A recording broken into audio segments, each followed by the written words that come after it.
recording. So just be warned, there is a digital recording of this as evidence. So don't talk about the chicks I have tied up in the basement, Roger. Don't talk about Fight Club. I swear it was in self-defense. No, I'm kidding. It's just, just be aware it's recorded, but of course it's for the community only. Yeah. All right, so let's start with younger chicks. So let's go there. So what tips did we give? I mean, Paul, you contributed a list. Like a couple of things that I've noticed, just to kind of expand on that question that came up. Who all here dates like women in their 20s? Like draws a line in this. Like usually the line in the sand is under 26, 27, 25.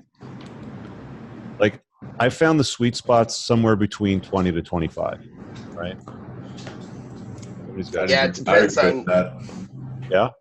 Yeah, 20 to 25. Anything over that, it's not. Yeah, like anything after about 26, 27, they start getting into the epiphany phase. They start to realize that their sexual agencies, got a expiry date on it, and that's when they start to look to get wifed up, and they're less likely to, be in their party years and want to have fun. And I think under 20 is probably too young. I mean, I once dated an 18-year-old. Not going to talk much about that, but like when you get under a certain line in the sand, they can be pretty fucking annoying to be around, right? Like they got to have some level of maturity. So generally speaking, I would say aim for the 20 to 26 year. Would you guys all agree? I mean, Paul, would you say yes, or do you have a? Oh wow! I mean, I don't go under 21. That's just for me. Is that that's the age in the States? Yeah, kind of. But it even gets shaky with like 19. Right. Oh, I've spent a fair amount of time over at Windsor from Michigan here, but yeah, it's just the younger they are, the harder it is. I think. Now I'm 41 years old, right? So the younger they are, the stupider they can be, and so you really are dealing with a lot of stupidity. I find closer to 24 to 26, 7, right before Epiphany is pretty good for just hanging out and hooking up, because they usually have like shit going on. They have their own source of money, you know what I mean? But they're not quite looking to get wifed up yet. So, a 21-year-old, 22-year-old, I mean, I don't know. There's some of the really hot ones that work the industry. Like, of course, you got your strippers, you got your waitresses, you got your bartenders. A lot of those are looking for beta bucks to take them to Vegas. You know what I mean? To take them on trips, to dick around. If they're really hot, like 9s and 10s, they kind of know that they can flaunt that sexual market value. I'm not paying for some chick to go to Vegas. I don't have to. Yeah. The same chick that some asshole pays to go to Vegas is hooking up with me on a Friday. So why the fuck would I do that? You know what I mean? So, but I mean, that's kind of what they're looking for though. And they're a little inconsistent, but a plate that's like 24, 25, 26, they're usually kind of moving along in a career. They're not looking to get wifed up yet, but they can be a pretty good, consistent plate. Like they'll call you every week. You know what I mean? They'll show up once a week or so, or a couple times a week. I mean, but without trying to pressure you into commitment. That's been my experience. And they'll just properly bang the shit out of you too. They'll do some crazy shit that most fucking older chicks even won't do. And they're fucking they don't have a lot of miles on the clock either. You know what I'm saying? It's like, the older women have some miles on the clock. They've had a few kids. It's, sometimes it can be like throwing a hot dog down a hallway sort of thing.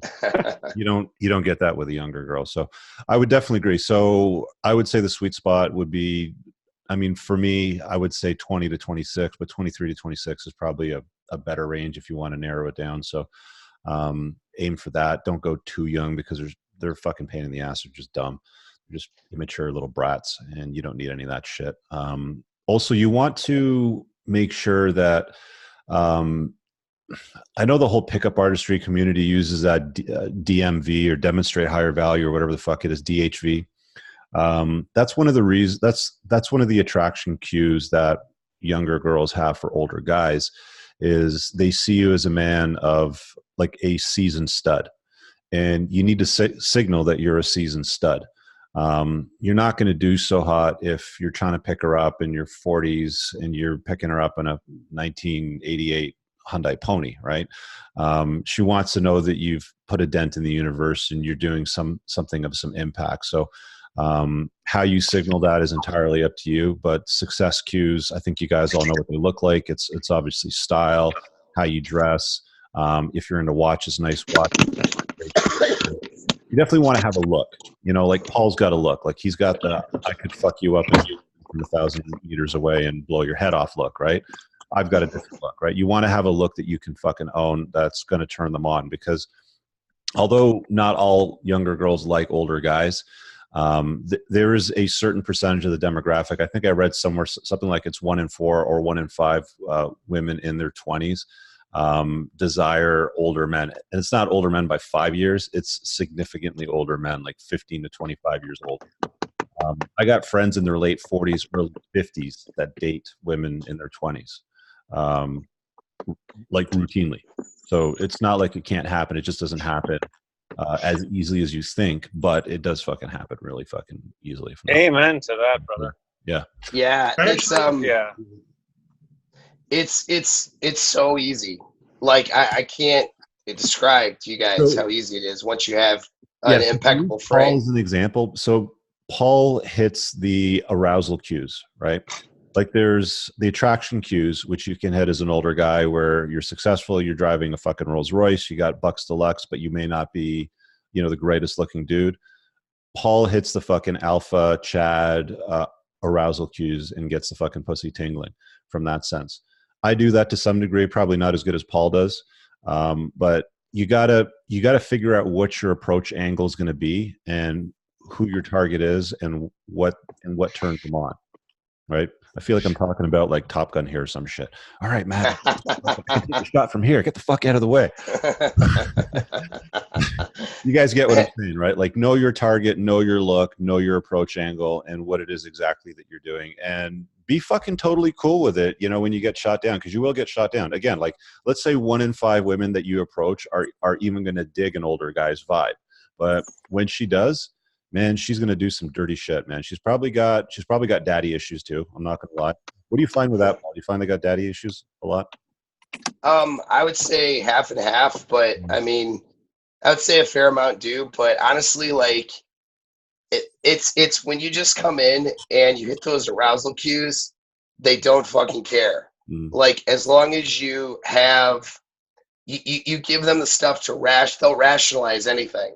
Like as long as my car is clean and updated and my look is updated and I have, you know, enough money to pay for my own drinks, they'll fill in the blanks about how successful they think I am. You know what I'm saying? If they're aroused and they want to, you know, they build that fantasy up in their head, you know, so like, you don't have to do much other than hit those arousal cues. They rarely ever think about the fact that I'm 41 years old. Now I take care of myself and, you know, I'm kind of jacked. I mean, I spend time in the gym. That helps. You know what I mean? But, you know, I make sure my look's updated. I'm not walking in looking like, you know, Napoleon Dynamite's uncle or whatever, you know, and that, you know what I'm saying? Gold chain on the outside of the shirt looking like I came out of 1993 and shit. You know, like you want to update your look because a younger girl is going to want to update a look. But of course, you don't want to look like somebody you're not. You know what I mean? I'm not going to show up looking like I'm trying to be a freestyle rapper or something and win a contest or whatever. You know what I mean? Like I show up, I look like who I am. So that was, I mean, a good point as far as having that look. Find out what your look is. But if you just come in and you hit those arousal cues and you're a Chad, you know, they will fill in the blanks. You know, they will fill in the fantasy for everything else. You don't have to lead with anything else. Josh is making fun of me because I'm in actually a plates basement. But so, but anyway, what I was going to say, as far as daddy issues, I mean, some of them have it. I mean, inevitably, a lot of girls have it, you know. But I don't know. It's have it, and you're just gonna have to deal with it, which is actually a cool thing too, because they'll fucking talk about an absent father in their childhood, and they'll actually look at you as somebody that they can lean on for like life advice. So that's going to be part of the role that you're going to play as somewhat of a guardian, maybe even a mentor, and you're also going to bang the shit out of them, of course. The other thing that I wanted to say is make sure you bring them into your world. You don't enter their world. You don't go to their stupid fucking music festival concerts or hang out with her and her 17 fucking teeny bopper girlfriends making TikTok videos in the corner of the street. I swear to God, guys, I was riding my bike back from the gym the other day, and these fucking spots were sitting at the corner of a light with the fucking flashing stop hand and the walk thing, making TikTok videos. And I'm riding my bike by these fucking bitches, and I'm like, you fucking, like, don't entertain any of that bullshit. Don't get into Snapchat. Don't follow them on Snapchat. Don't fucking TikTok them or any of that bullshit. It's, and she's like, well, give me your kick or give me your snap or follow me here. Fuck that. I'm a grown ass adult. I'm on a mission. I've got a purpose in life. I don't have time for that horse shit. Let's go get a fucking drink like a couple of grown ass adults and have a good laugh. Right. That's quick question. Yeah. Go. So when you get into the talking about like providing advice, being the mentor, the guiding factor, kind of like the surrogate daddy figure in a lot of ways. Yeah. How does that dynamic play out in terms of like I don't really necessarily want to do the whole alpha beta comfort like danger sort of thing, but how necessary is that? How much does that make them dependent upon you, and how much does that kind of like contribute to you losing frame over time? Yeah, I mean, the last thing you want to do is you want to turn yourself into a sugar daddy where you're basically paying for their time, because then it's not genuine. Like, you're not going to get their genuine high interest. Like, they're not going to fuck you like a banshee. They're going to do transaction. They're going to do some version of transactional sex. It's essentially prostitution with food and gifts. Yeah. You don't want that, and it's as soon as they start coming at you with, pay my rent or my fucking car broke down or my girlfriend's in jail and I need $1,000 for bail, it's fuck off, right? You definitely want genuine burning desire from them. You don't want to play fucking bullshit games. So that's when that's in my estimation when you want to cut them loose. I mean, there are guys that I know that will do transactional deals with chicks where they'll do pay per meet. They'll give them a couple $100 when they hook up and send them off on their way, and they call them a sugar daddy sort of thing. And that's one way to do it. It's entirely up to you, but you're not going to get their best, if you know what I'm saying. Like, they're going to give their best to somebody that they genuinely want to fuck, right? Yeah. So, like, can I jump in, Rich, on that? Yeah, go. I'm just sitting in the vape. Yeah. I mean, I got so on the topics today. I just have a lot of crap. That's one thing I have. A lot of things to offer, I guess. But God, I mean, guys get like low self-esteem, I think, or they don't understand that you just literally have to show up. Just show up and be a strong, dominant male with dominant presence. They will pine for your attention and for your validation. So like if you lead with money, if you lead with, oh, my accomplishments here and there, these are things like that guys who are less confident lead with. I don't lead with shit. I literally show up, joke around with them, hang out, make them feel good, listen to them. That's it. As far as like the daddy mentoring stuff, it's really just listening. They're going to talk and about whatever, and I'll just sit there and listen, sip my drink, eat my food that they've made for me probably, and just hang out and be a good listener. And then occasionally they'll want some input or whatever, and then you just offer that input. And because of who you are as a person who's lived, 20 years longer than they have, you know what I mean? Your advice is going to be probably better than any of their peers. Oh, by the way, just to add to that, I don't know if you guys have read this book, but B-Rob sent me this book, Salty. We kind of did a broadcast with him maybe about a year ago. And one of the things he talked about in this book, which make perfect sense, is you definitely want to start talking sexual with them early on, right? Like, you don't want to respect my lady sort of thing and, be the gentleman for 3 dates before you start talking about her fucking nipples. Early on, like first date, like the first time you take them out, you definitely want to make some sexual advances. You want to look for, high interest cues back, responsiveness to it. They want to carry on the conversation. And a really easy way to segue into it is just like talk about like, what's the craziest, experiences that you've had, right? And she'll probably talk about something vanilla and sort of shit. And then you can kind of start leaning into the sexual sort of stuff or things that they want to do that they haven't done yet, because that gives you the opportunity to do that with them, right? They'll say all kinds of shit like, I want to fuck under a waterfall. It's like, let's go waterfall hunting. I know a place we can go hiking. What else we got on this one with the younger girls? Younger men are pretty fucking douchey. most of them don't know how to fucking turn a chick on, right? The only time that they're successful with these younger girls in their 20s is when they're chads, really. There's not a lot of guys that are very successful with women in that age range. They tend to frustrate and turn off the younger women. They just do dumb shit. They're very needy. Don't like, you want to stand out from that by being the seasoned stud, right? You want to be that guy in the back of her mind where it's like, she's getting all these thirsty betas sliding into her DMs all day long and liking her fucking snaps or Insta thoughts or whatever it is that she's doing. You're not doing any of that fucking shit, right? Because you're busy on your fucking purpose. Now, maybe she's following you on social media. Like, at least have a small social media presence, because all of these thoughts already are on there anyway. And if they have genuine interest on you, like, find one area. It should be something visual. So I'd probably recommend Instagram. But find one area where you have a good footprint and you're demonstrating higher value. You know, you're signaling success. You do cool shit that she might want to be a part of. That can always be useful. So if you do those things in your life right now anyway, you might as well chronicle it somewhere on fucking Instagram, because they will follow that shit and it will make them wet. And you don't have to do shit. You don't have to fucking slide in their DMs and tell them how beautiful they are and you know, hey girl, I'd love to take you out, or any of that bullshit. She's going to be talking to those guys all day long. They're always in her DM. She's got 17 fucking open chat. But you want her to fuck you because you're the champion 40-year-old stud that she really wants. Like, she wants to get wet for, right? Anybody else want to hop in, offer any other suggestions or any lessons that they've learned themselves that would be useful to everybody else? I think adding on to something Paul said, when you're just talking about just listening to them, a lot of that has to do with just the strategy I see, and it applies to everything. It applies to business and women. And it's just the power of asking questions. Because when you ask questions, you're actually in control of the situation. You're keeping the frame because you're having them reveal their cards without you having to reveal yours. I should also add, show them fun and interesting shit that they wouldn't have access to. If you have a boat, invite them on your boat.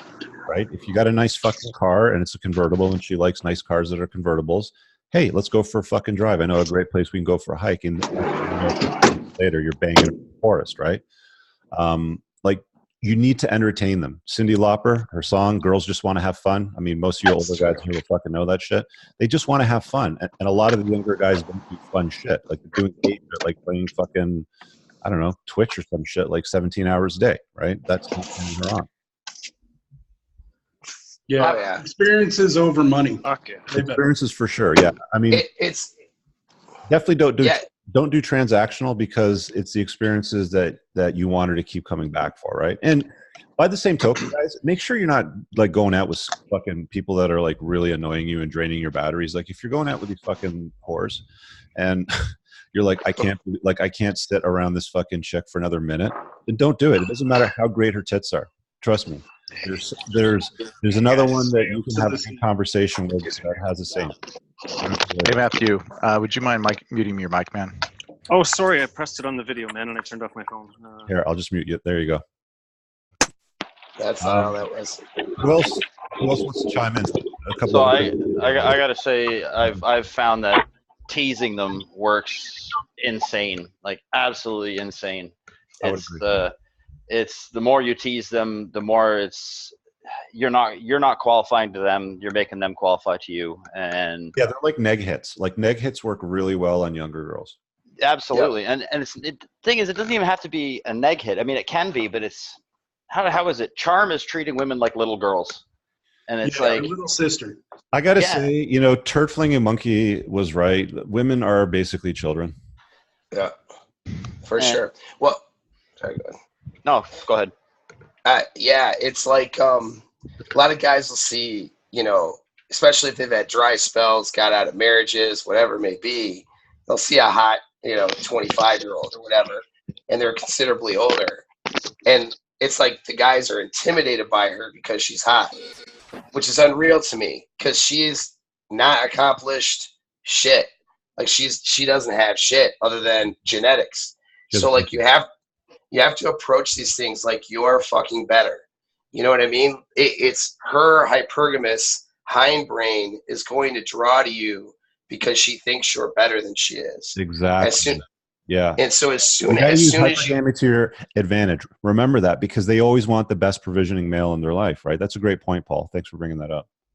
yeah, like guys who go black pill are with women are they're missing the boat, because all this stuff that we talk about and these hindbrain drives you can use. You know, it's like, what the fuck? You can use it to your advantage. Hey, Paul, Like let me ask right you a now. question. Paul, let me Yeah. ask you a question. How many chicks have you banged in the last year? Oh fuck. Well, we want to ask since March though, because Okay, since March. because I got out of my LTR in March. So let's see here. Oh, fuck me. Different ones. All right. So Yeah, I'm not talking about you banged the one chick 72 times. right. God damn, I'm probably. The fact that you have to count, I think, just answers the question. So I think we're good. I got to be pushing. Oh man, that's embarrassing. I'm probably pushing like 50. What? Gotta be. It's fucking March. Yeah. 50. I got it. No, Oh, wait. Maybe like 40, maybe 40 something. Because a lot of That's like one every 3 years. that's a lot, right? It's a lot of one nighters. I've been savage as hell though. Holy So I got out of shit. it. I got an You know what? LTR. I'm just going to drop Crazy. the mic because I got nothing else to say. I'm just going to hand it over to Paul. Go. I mean, understand, guys. Like, I hate this conversation sometimes because guys brag about shit. I try. I'm not bragging about shit. Like, you guys got your lives together way more than I do. This is just one thing I have in the bag. You know what I mean? And so, it's just so easy to pull a one nighter, and you just have to know how not to chase after them and bind for them half the time. Now, I get rejected probably 40%. You know what I mean? Maybe. So it's not like they all, I'm so awesome, they all go for me. Do you know what I mean? I tend to get number closes or social media closes and just practice that, you know, but then from there, it's like probably. What's your go-to source for 20-year-olds? Local bar, usually. Yeah. You know, so yeah. I mean, it's just easy. Or coffee place, you know, day game. There, or are they patrons? Both. You know, so I bag both. Anything that's moving that's got a pussy that looks like it's in his 20s, you're fucking on it like a fat kid on a Smartie. As long as she's kind of, as long as she's at least a 7, you know? Okay. Yeah. Right. So, okay. So you've got standards. Got it. No, I got standards. I'm not just right. Okay. And so, so just for a reference, you met my chick that I've been rally. Where would you put her on a scale of 1 to 10? Because I want to see what your 7 looks like. Oh, fuck me, dude. I hate doing that. Yeah, you're going to make me rate your chick now? Shit. I want to go to school with you tonight, man. I want to go deep on this. If we're going to go down a rabbit hole, let's go down a rabbit hole. Let's fucking get lots of information out of this. All right. Do you guys want to go deep on the rabbit hole, or you want to scrape over this and do more Q&A? We can go rabbit hole, whatever you want to do. I would say probably, Rich, I'd say a 7. I'd say a 7 maybe. I'd agree with you.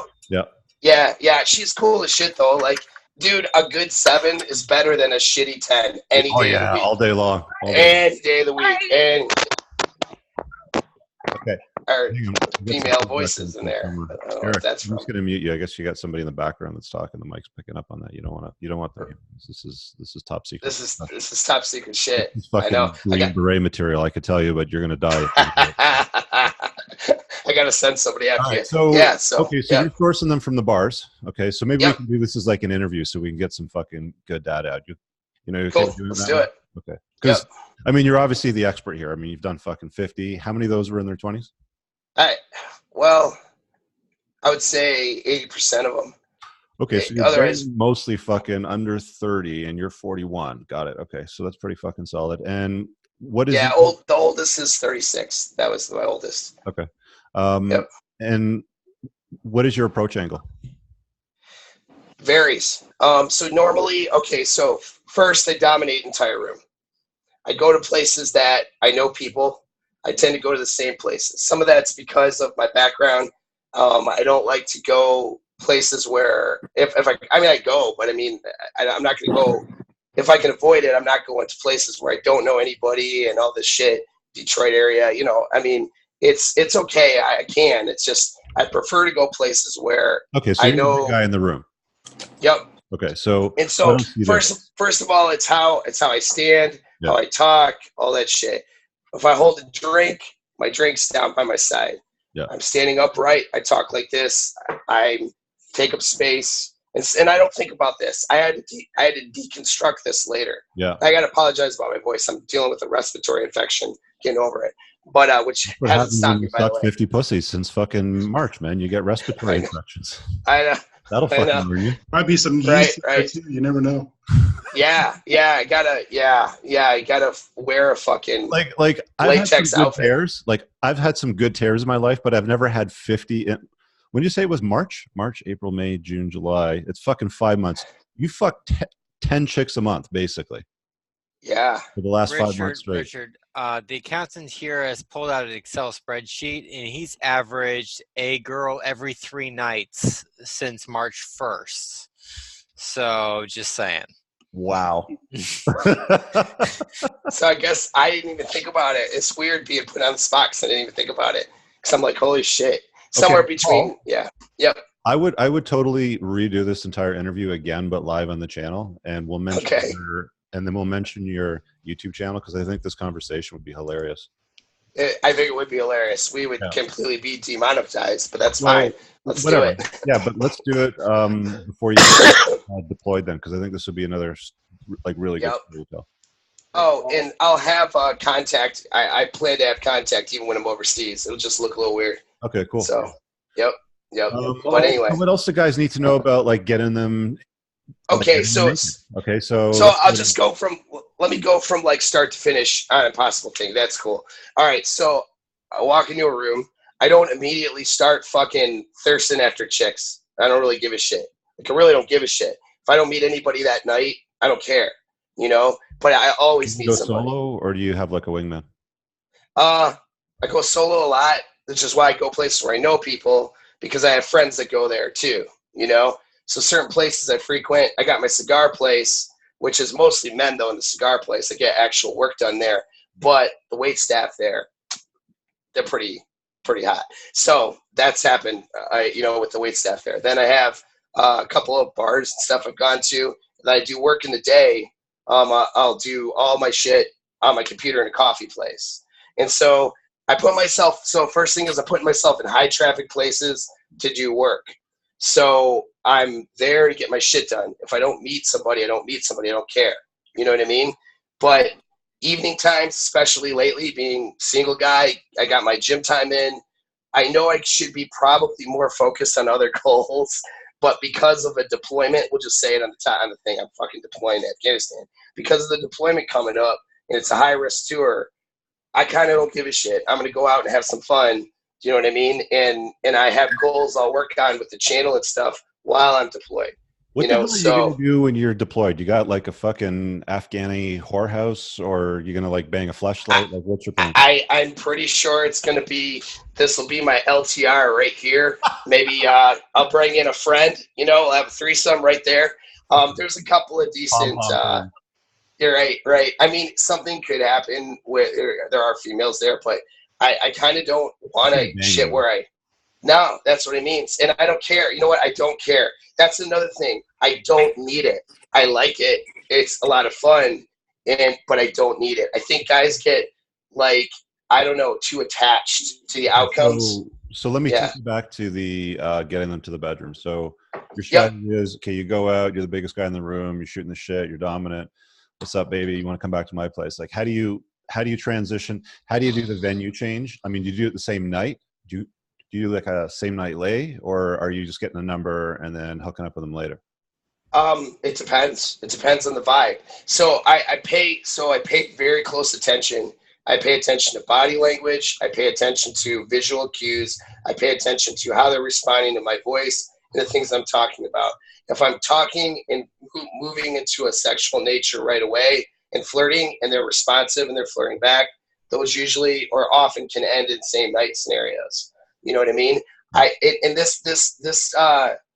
don't waste time. That's really important. Like, I don't waste energy on situations where there are no IOIs. So that's why when I first walk into and that's indicators of interest for anybody who doesn't know. So when I walk into a room, I look around and I'm looking for IOIs. I'm looking for who notices me. And then I'm looking at if that's somebody that I'd be interested in talking to. And then I just make a mental note of it. And then I'm not in a hurry, do you know what I mean, to get over there. But I have mental note, like 1, 2, 3 marks right there.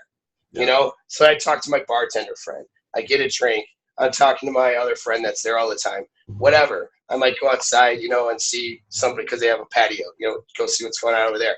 I got in my mind, though, the 3 chicks that gave me the indicators of interest.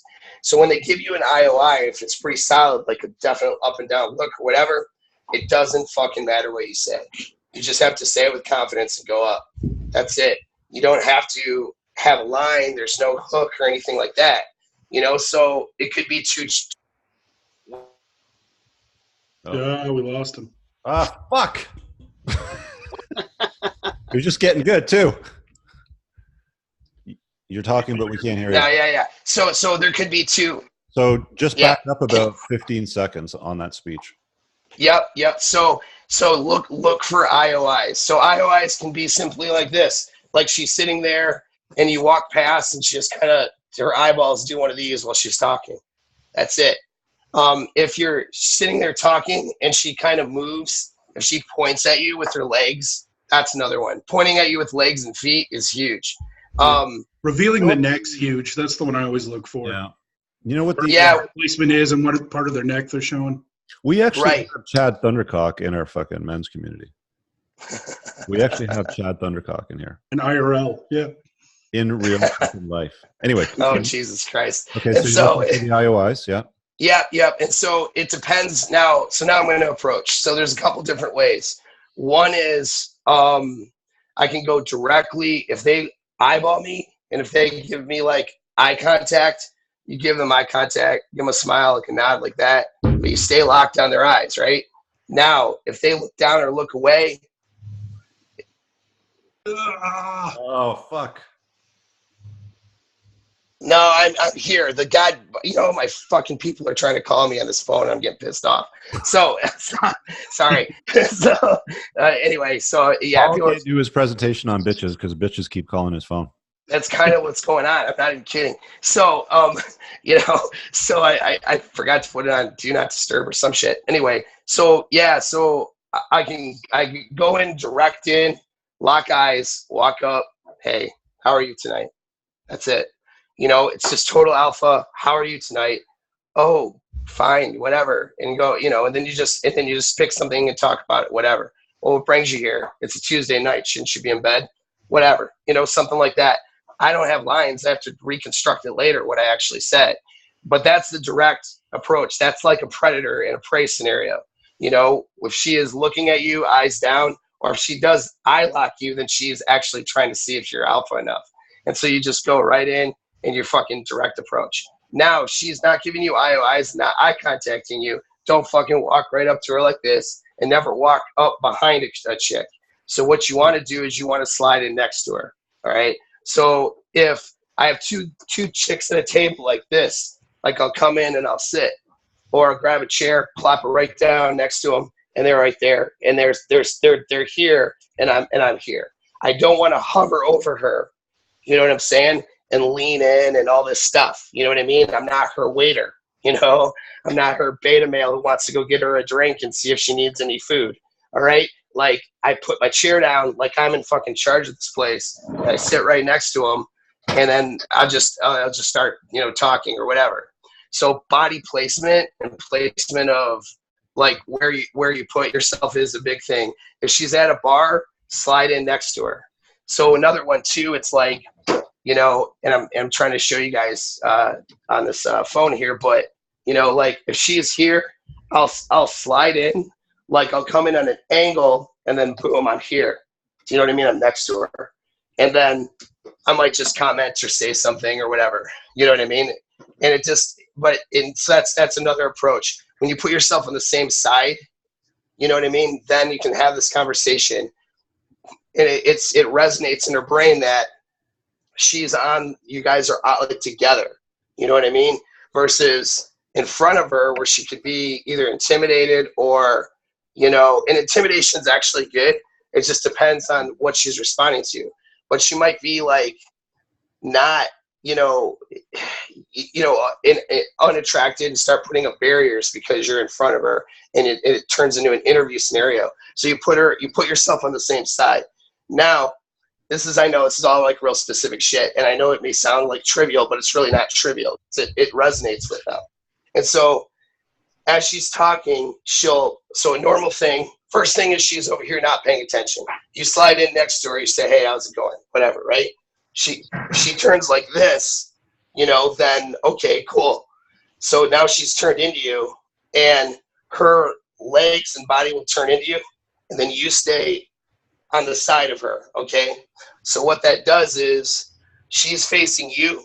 You're still a bit bladed off a little bit, okay? So think of, like those photos with the beta tells and stuff like that Rollo talks about a lot. That stuff's real, So body language wise, if someone's attracted to you, or if you're the dominant leader of the room, people will point and orient their body towards you. And so since you're putting yourself on a higher level than them, right? Because you're better, right? You're not blading and pointing towards them necessarily. So you're bladed to them, and you position yourself so they're pointing towards you. So even if they didn't do it on purpose, you do it artificially. And then as they talk, they'll let you lead the conversation, and it becomes very comfortable with them. Now, if there is, you can go right into, what, no, that's all right. So let me think of other things. So I don't start with compliments either. So that's, I've seen these pickup videos where they're like, oh, hi, you look stunning today, or whatever. I just had to come up and talk to you, like that kind of a pickup video. I just don't recommend that, because, again, you're now putting yourself at a lower level than she is. Do you know what I mean? Now you can make a connection though with an item, like you can say, you know what, that's an interesting ring. I haven't seen anything like that before, or, what does that say? Like there's different, she got a different language tattoo. I know everybody probably comments on your tattoos, but what language is that? What does that say? And so then now these are just openers. Once she starts talking, you look for a means to make a connection. So it's all about making an emotional connection kind of right away. Now, humor or being funny or being flirty is also an emotional connection. Do you know what I'm saying? So you don't want to get into sitting there going, so what do you do? Where do you work? And, oh, really? You're in accounting? That's cool. I have a friend who's in accounting. I met somebody yesterday who was also in accounting once. Oh, it's like a boring conversation. You know what I mean? From Whoa, stop. I'm an accountant. Lay off. Don't tell anybody, John. You'll be fine.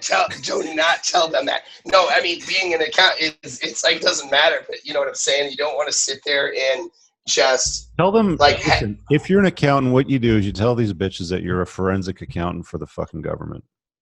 Yeah. Just say, and it's all about like whatever presentation. Like, yeah. Like women love excitement. Like, let them manufacture it in their fucking head. You're a fucking forensic accountant that works for the government. Yeah. So whatever you do for a living really doesn't matter. That's good though. That's actually good advice. It matters to the hypergamy though. Right. So what I'm saying is what a guy does for a living, you might think is boring as fuck, but it's all about that presentation. And so when you talk about yourself, you don't want to talk about yourself in a way that you're trying to placate or present to her that you're of any value, like you're already high value. So I'm not going to sit there and go, yeah, so, going on this deployment in Afghanistan soon, it could be pretty rough. I don't fucking do that shit. You know what I mean? Like, I'm not like, yeah, so, that reminds me when I was in, the Q course for special forces, like those things become obvious that you're trying to, like placate to her and trying to, I don't know what the word is I'm looking for, but you're basically trying to show off. I don't know, it's a fucking word, but you see yourself as lower value. You're trying to prove yourself to her, basically, which you don't want to do that, right? So what I might do is, you might be in a conversation, be like, oh yeah, well, I might say something like, well, she might I don't know, I might be, well, when was the last time you had a vacation? And she would be like, well, I haven't had a vacation in over a year. Well, if you could go any place in the world right now and we could go together, where would we go? We're getting on a plane right now. Where are we going? You know? And so then she might go, oh, I've always wanted to go to Italy. Oh, that's cool. You know, and then you ask a question like, what interests you about that? Whatever, you know. You might say, okay, well, yeah, I've been to Europe a couple of times. Just got back, in fact. So I'll say something like that. I'm not telling her what I do for a living. It's mysterious. She has to get it out of me. But I'm mentioning I've been to Europe. Well, what did you do in Europe? I was in Poland. You know, I do some government work, and I worked for the government in Poland. But anyways, have you ever been to Europe? Tell me about that. What would you like to do if you were to go? Besides us getting a hotel room and room service, by the time we leave the room, 3 days later, what are we going to go sightseeing? You know what I mean? And so stuff like that, like you can make subtle sexual innuendos and stuff too. You know, so it just so let me try to go from. And it's kind of hard because like I don't have somebody in front of me, so I'm trying to like make up something out of nowhere, right? It just usually happens, you know what I mean, while I'm in the conversation, because these are exchanges. You have to get really good at paying attention. So if you have approach anxiety, if you have any kind of insecurity, it becomes difficult because then you crawl inside your own head and you're thinking about what you're going to say, what you're going to do. Shit just comes out my mouth. I don't fucking think about what I'm going to say at all. You know what I mean? It just kind of happens because I'm paying a close attention to her. And I know if what I'm saying and the direction I'm going is pulling her towards me or repelling her. So another thing, while you're next to her or wherever you're having this conversation, you start getting a bit into it. Well, first you start mirroring her a little bit. So she's sitting here like with a cup in a hand like this, her right hand. I'm sitting with my cup in my left hand, so it's a mirror. Does that make sense? And so now we're talking. I might take a drink. She takes a drink. I put it down. I touch her hand. She might put it down. And now she's talking to me. All right. So now she's completely being led by me. Psychologically, unconsciously, she's now in my frame. All right. So she's attracted to me and she's following me, which this is going to carry over into the bedroom later too. All right. So here's a question, Paul. How much value does the muscles and tattoos bring? Lots. Definitely a lot. The tattoos are more of a look that I have. So if you're not a guy with tattoos and it's not your look, don't just get a bunch of tattoos, try to be someone you're not. Just like I'm not going to start wearing a big fat platinum chain and a grill and start trying to rap. You know what I'm saying? Yeah. So but if you're to kind of expand on what you're saying there is own your look, right? Like be really fucking confident in who you are. Exactly. Right. Exactly. You know what I mean? And so it's sometimes they'll all shit test you no matter what. But if you're like in your frame, you own it. It doesn't fucking matter. You know what I mean? If I was an insecure gym guy, then that would stick out like a sore thumb. There's plenty of guys who are built even more built than I am. You know, that can't fucking do shit because they're insecure. You know. Yeah. So go ahead. You were saying like you sit down, you pull up the chair, whatever. Now you've got her lean to you. How do you balance the fact? Because I notice girls are usually together, and you'd approach them. Let's say she's out with her best friend. How do you make it so that you're establishing an emotional connection with her, but you're not? It doesn't seem like you're talking to both of them at one time. So you've got both attention on you, but how do you make it clear? Like I notice when you flirt with multiple girls, they all kind of.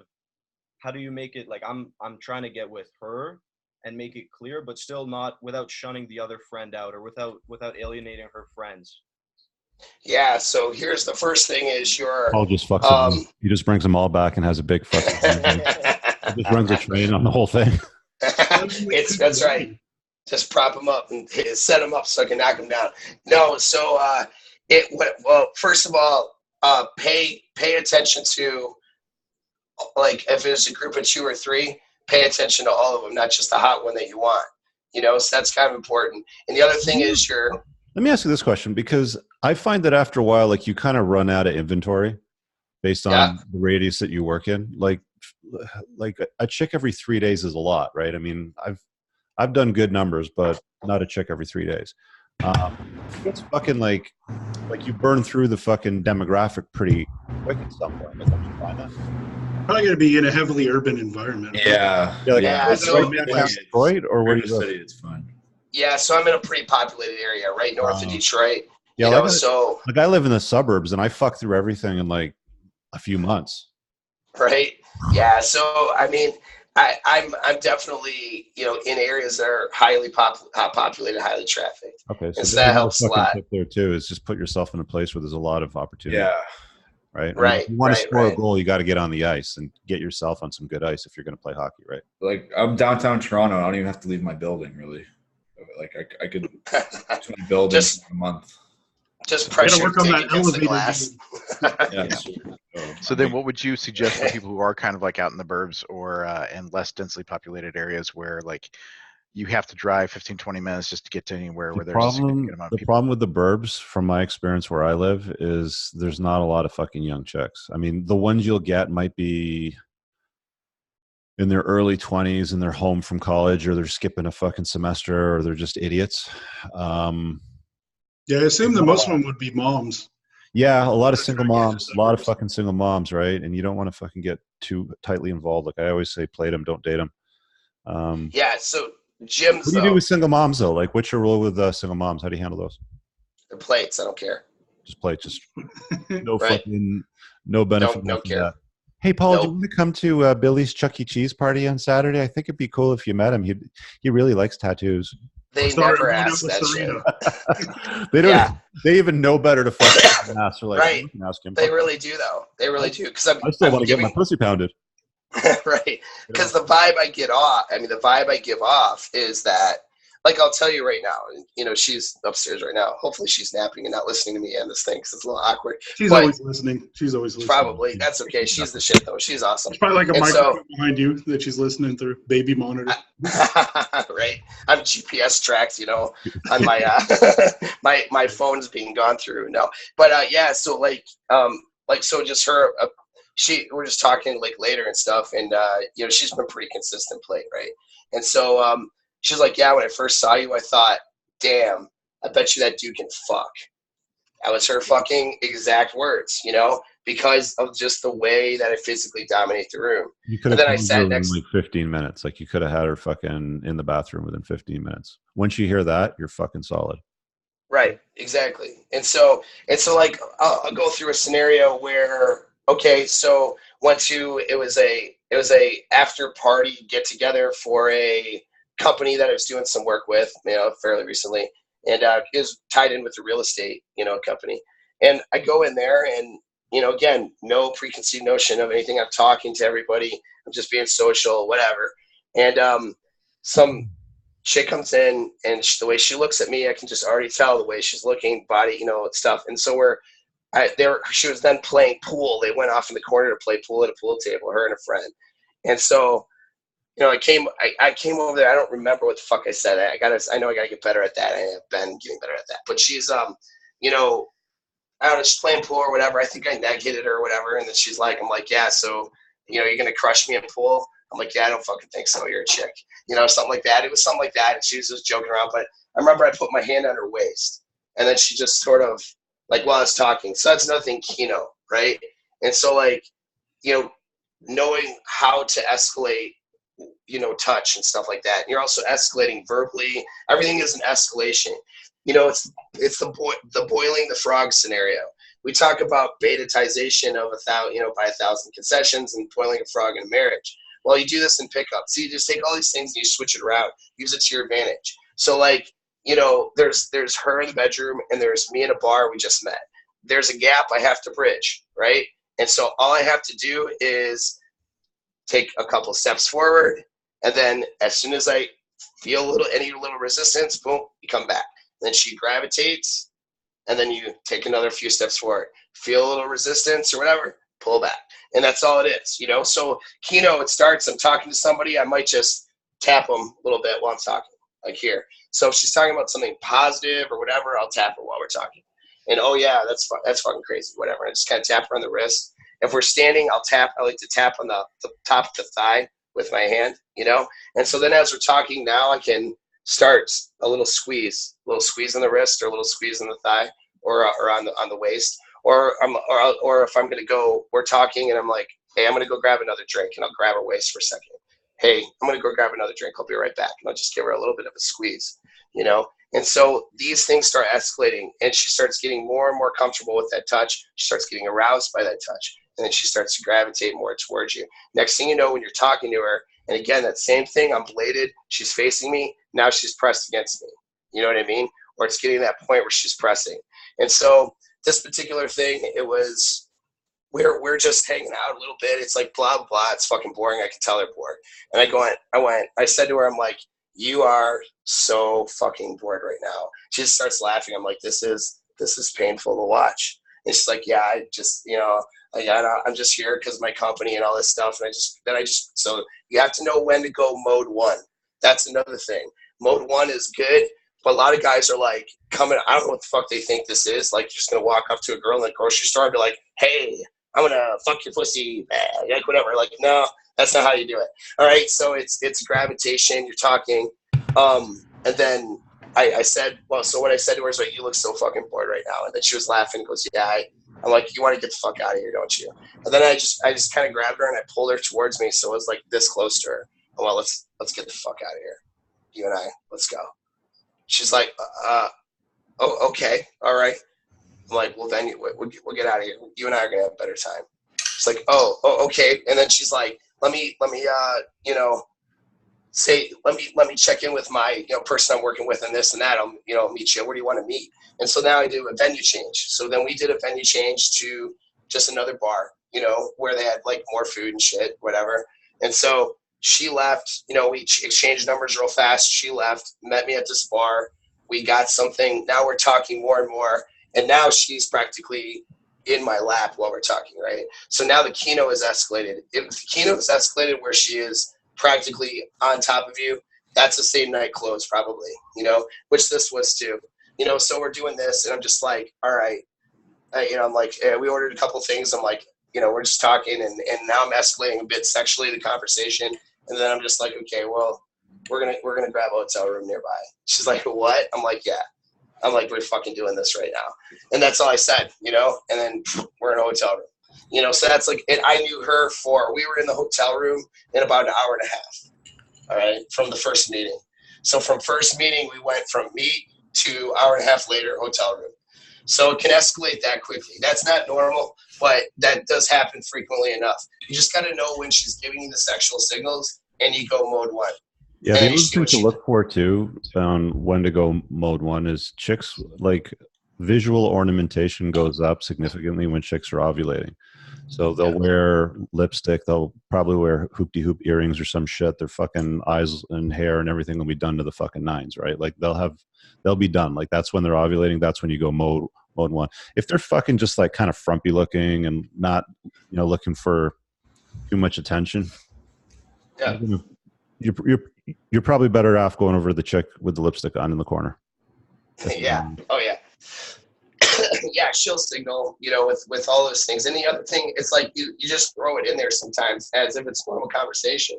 Like, you know, let's get another drink, maybe get arrested, maybe I'll fuck you in my car. We'll see where the night takes us. Like, I'll say shit like that, you know, like maybe get a drink, get arrested, I fuck you in my car.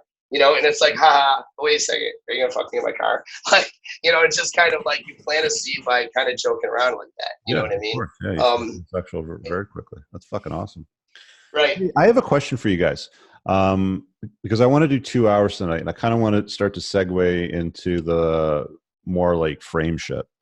When it comes to vetting, Ryan Stone put out a video today that suggested that vetting was a waste of time. Right. Now, Sean and I run before the train wreck, and it's my opinion that you should be vetting for things like BPD, single moms, didn't have a fucking present father growing up, doesn't have debt, she knows how to cook, you know, like fucking useful shit. Right. What is your view on that? Is vetting worthwhile, or should it be skipped? Totally. Yeah. Yeah, must. One night stand, no vetting. Yeah. If anything more than that, even if it takes 1 year or two, you need to scrap through the trash. Yeah. Yeah, because you can fuck up your life. Yeah, and I mean, go watch the video on his channel, but it's like I get the impression he's like, there's no point in vetting because when you get yourself into an LTR or a marriage or something like that, the representative's going to leave anyway, and you don't even know what you're going to get. So there's no point even vetting for what you're going to get because you never know what you're going to get. And it's just like, I don't agree with that, because if somebody's like a fucking hardcore narcissist or has like a personality disorder or some shit, yeah, you can be in a relationship with them, but like Paul said earlier, I mean, you're better off with a pleasant 7 than a fucking cunty 10, right? Yeah, one of the things that I saw whenever I was reading through his series, I haven't watched this video yet today, but he's kind of right that it takes a lot of people are vetting for the wrong things and they're looking for the wrong stuff in women. I agree with that. Or the coming from definitely from the wrong perspective. And his piece about like men not knowing what the fuck they want or why they want it is 100% on point. So I think that vetting as it's traditionally taught in just like normal random. Well, vetting should only be done when you're clear on your vision. Like, yes, have your purpose fucking done, right? Or even before you have your purpose, if you're looking for the right things and screening out. Okay, yeah, but when you're on your purpose and you're chasing that fucking excellence, one of the things that you have to be aware of is you need to make sure that you don't fuck it up, right? Because I've fucked up a few times in my life, made some really bad fucking choices, and they're very costly, you know, in time, resources, sleep, you know, like a lot of times too. They're fucking exhausting. So if you're clear on where you're going, 100% you'd have to vet. The way he talks about it, though, we're going to have a Rule Zero discussion at the end of August 31st, first on the topic, just to see if you can school me live. I want to see. Well, that's interesting. I'll tell you, personal experience, not vetting has been my biggest fucking problem. That's the reason. That's how you end up with problems, right? That's right. How you end up with fucking women that run you through the fucking divorce machine. You don't get to see your kids, right? So again, I think if you've got clarity on the direction you're going, then yeah, you definitely need to fucking vet. But you don't need to do it for one night stands, for plates, even for dating. I mean, if you're dating a chick for fucking several months and you're just like running plates, you got 6 of them, or for 6-7 months or something like that, there's no vetting that's required. It's only when she's like, so where do we stand? You know, are you seeing anybody else? Or if you're seeing anybody else, make sure you wear a condom or some shit like that, right? Well, so a question for you, actually. That's when you have to start vetting. Yeah, why wouldn't you vet just for plates, just to cut down the fucking drama and bullshit that you have to deal with? Yeah, I think at the plate stage you can do a little bit of that, but you're not going to be. It's like top of the funnel marketing. Like I did this private broadcast for the business guys, and it's like on pay-per-click marketing, you've always got to funnel the stuff that comes in the top, and by the time it gets into the bottom, it turns into a customer. The vetting process you do for a plate is very light. It's, she has a pussy. She wants to fuck you. She's interesting, maybe. She laughs at your jokes. Basic stuff like that, right? And then are you in or you out? Yeah, right. Like it's if Paul's doing the same night lay in fucking 45 minutes or whatever it is, he's not asking any fucking questions other than, are you horny and do you want to fuck, right? But when you start getting into like the later plate stage, then yeah, does she have kids? How many baby daddies are with the fucking kids? Does she have like problem kids with fucking personality disorders or learning disorders or some shit she wants to throw? Yeah, especially many women are very good at seducing. We yeah, the first 3 months she can adapt herself to reply everything the way you want to hear, and she's so good. So you have to go. You're a fan of Sandra Bullock, the actor? No, I don't like her. I wouldn't say a fan, but okay. I'm familiar. Well, I got the hots for Sandra Bullock, right? And I fucking met this Sandra Bullock looking chick with great fucking tits. Like every problem in her life going on. Like Sandra Bullock looking chick with giant melons, okay? Like you'd be done banging and you'd be like, oh, fuck, there's tit everywhere here. Can you put that shit away? Right? Just everywhere. But like unbelievable the problems that they bring. So it's like, okay, well, this is going to be like obviously a one-night stand and we're not hooking up again sort of thing, right? Because you're not like, she wants you to all of a sudden fix problems with her car. One of her kids is autistic. And guess what? Her ex-husband still lives in the house 3 days a week. You want to get dragged in any of that bullshit? Fuck no. She's a hookup. And that's the vetting process. That's it. I think guys feel like obligated after they sleep. I don't know what it is. Just I read comments and how people spin plates. it's very different, like, than how I spin plates. Sean Like, doesn't like spinning plates. He fucking does not like that term at all. That's hilarious. Yeah. Okay. He thinks that What? it dehumanizes people, and I'm like, okay, well, let's just set aside the whole fucking dehumanizes people thing. It's just a descriptive term for spinning plates, like a fucking circus performer sort of thing. Like, let's not go too far with this. Yeah, I kind of agree with him. So instead of spinning plates, fucking bitches. So yeah, like, what do you want to call them? Like fucking bitches? Like, what do you want to do, right? So when I'm fucking bitches, you know, but the thing is, like, I'm not saying, I'm not spending the time that guys spend all this time trying to text game them and do all this shit in between hangouts. It's too much, right? And this is where, like, with the plate, they get too involved in their lives. And they find themselves fixing their tires and shit. Yeah. And that's how they end up in beta category too. They're no longer, then they just become the guy she slept with once or twice and is now a good friend, you know? So, like, that shit doesn't happen. They're not trying to introduce me to their family, at least not off the bat. And they're not trying to fucking get me to do beta chores for them, because it's very clear what it is. We hang out, we have an awesome time, you know, bunch of sex, whatever, and then have a great day tomorrow, you know, and that's it. And then a couple days, you know, hit them, hey, when are you free next week? Oh, like, I'm free this day. Cool. We come over, you know, come over. We'll figure it out. You know what I mean? I'll make some dinner. Come on over. So that's the thing I do. I'll make dinner, you know, come over, a couple drinks, dinner, upstairs, boom, boom. You know, that's it. And it's like, it's a very little management. Now, as far as vetting though, I'm always vetting, like, now, because that's a mistake, I think, not to. So I'm always vetting, because eventually plates will rise to the top. And if you want on LTR, you know, you should be vetting them all along. Yeah, and just to add to that, kind of at that stage too, Paul, sorry to interrupt, but I was just thinking No, about, you're okay. You know, like the importance of the desire component, right? Because, I mean, too many guys chase people, like women, that have just average interest, right? And you want interest. You don't want average interest. You want, like, fucking strong interest. Because at the end of the day, like, you want to have great sex. You want to have a great time. You want a good fucking synergy. I mean, you want her to complement your life. I mean, if you're going to have a woman in your life, why make it unpleasant? Why make it miserable? Why deal with the fucking cunt? Like, there's all kinds of, you know, whys you could be asking yourself. Again, you know, pleasant 7, better, you know, better than a cunty 10, right? So fucking go through that vetting process, but make sure that they're totally in your frame. Like my chick comes over today. She's like, hey, what are you doing? I'm at the beach. She's a fucking teacher, right?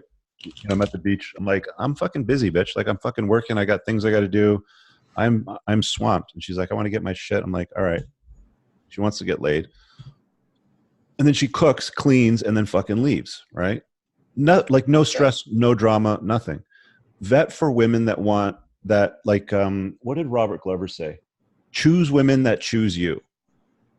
Okay, so why don't we start shifting into the frame stuff for LTR, because we're kind of at the hour mark, just over it. So we'll kind of lean into that, because I know Jeff wanted to hear some of that conversation. This is where the vetting comes in. Like, this is why I encourage guys to put some fucking thought into it, because too many guys will put more thought in our next car purchase than we will some fucking chick that we're gonna take a vacation with. We will, right? Yeah. Because we're fucking stupid. But have you ever taken a shitty vacation with a chick? Brutal. Yep, taking a few. Yeah. Fucking sucks. I would rather fucking go by myself, honestly. Yes, because then you can get plates. Yeah. You know what? We should actually arrange, like, a retreat this winter where we kind of fucking pick a resort in the Caribbean and we just have, like, let's fucking connect and go and party. That'd be sick. Where would be good to go? Like, good, I don't know. What do you think? Like, maybe Hard Rock and Dominican? Yeah, I'd say that's probably, Dominican's got the best beaches and it's better quality than Cancun. And Cancun's just super sloppy and not the best. So if you're looking at the British Virgin Islands, Nanny K has recovered quite nicely from Hurricane Irma. Mm. Hey, speaking of retreats, I was talking to DJ earlier today. We're putting together the page for the February Baja Racing thing that I'm putting together.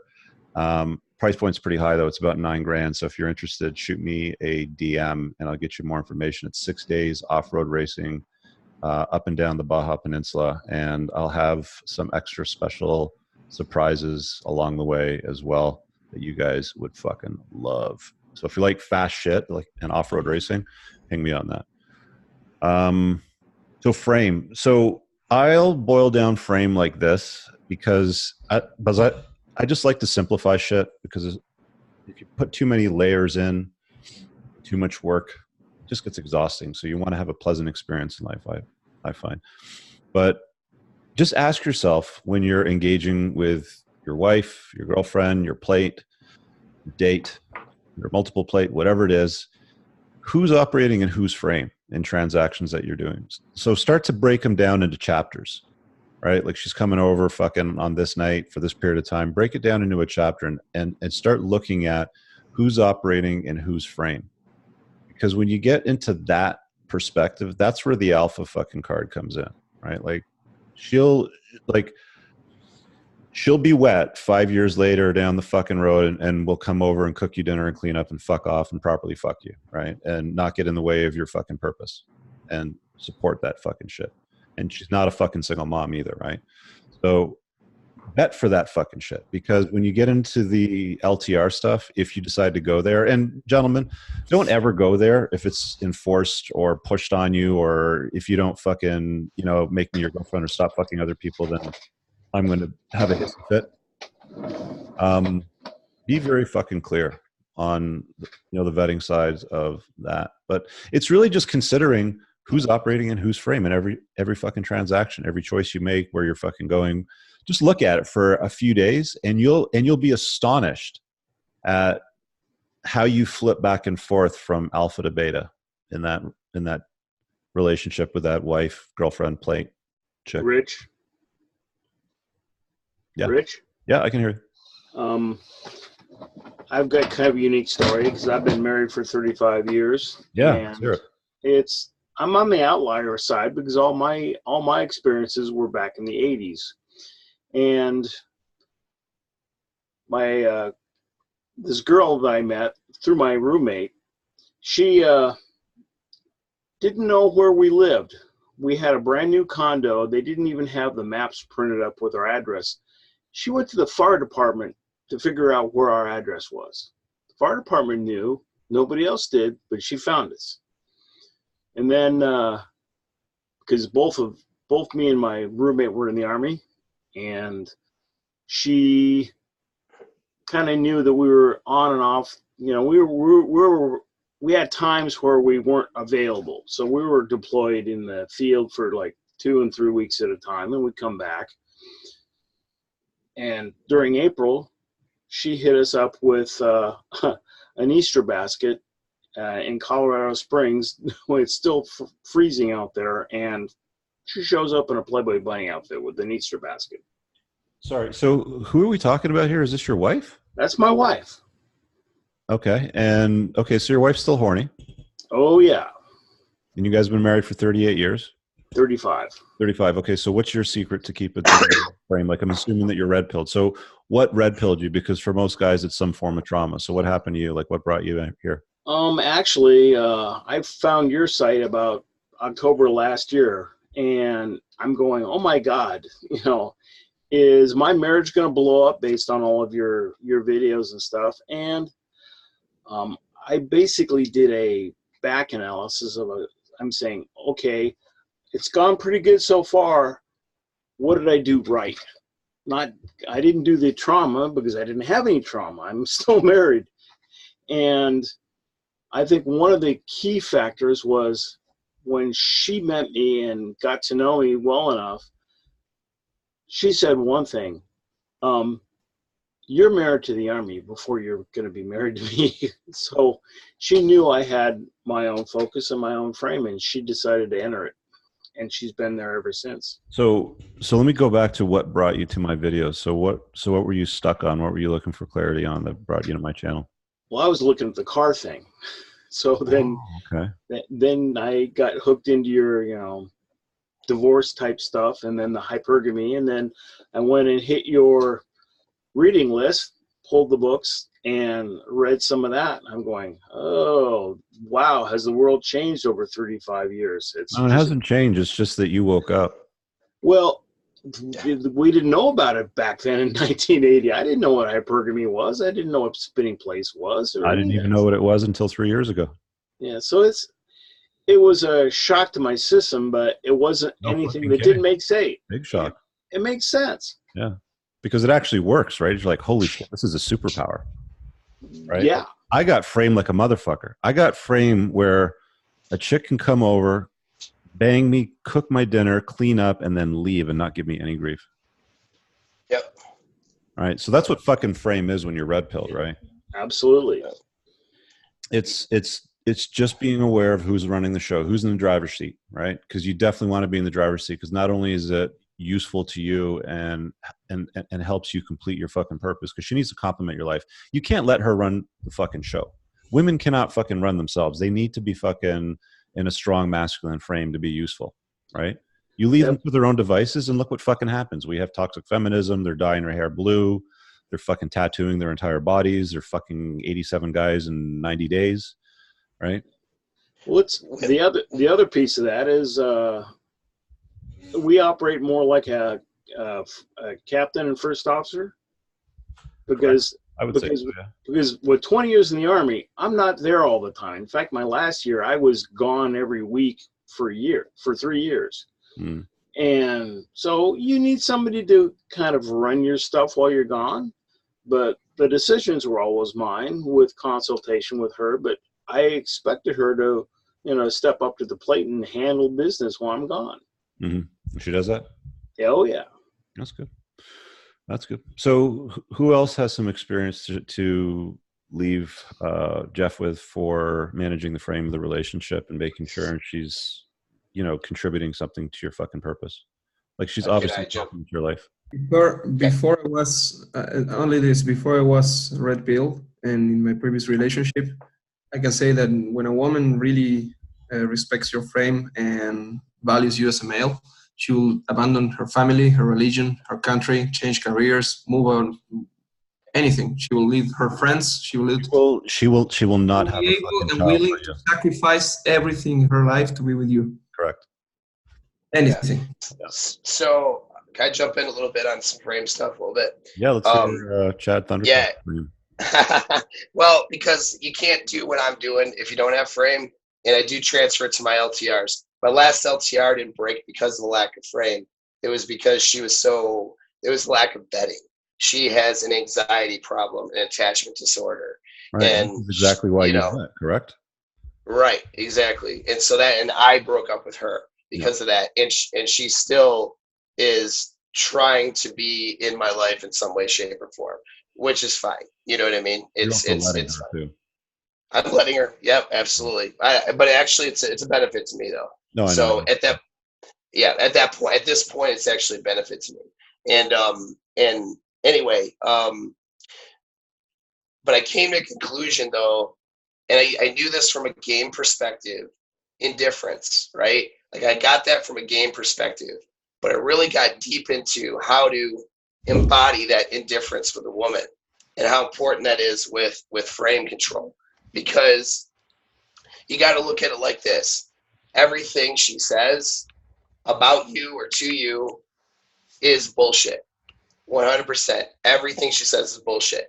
You have to embody that to your core. And here's scientifically why that's true, okay? They process information through the hindbrain first, unconscious mind or bucket of experiences next, and then it's emotions next, and then it's logic next, where guys process their information, hindbrain, unconscious, logic first, and emotions. Unless, of course, you're dealing with the trauma, then guys will process just like a woman, emotions, then logic.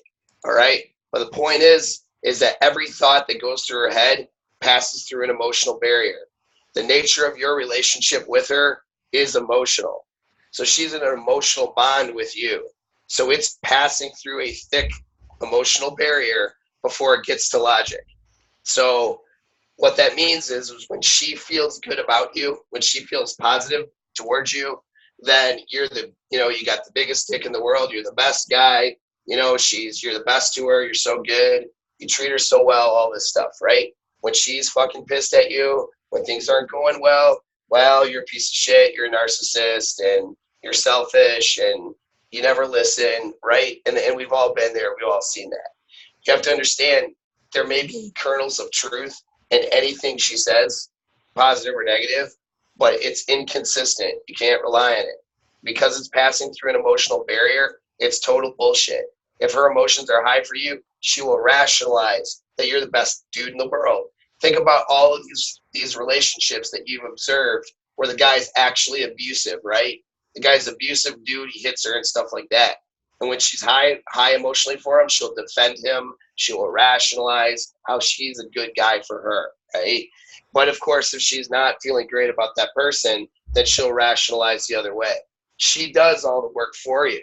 It's all about whether she's emotionally drawn to you or emotionally drawn away from you. That's it.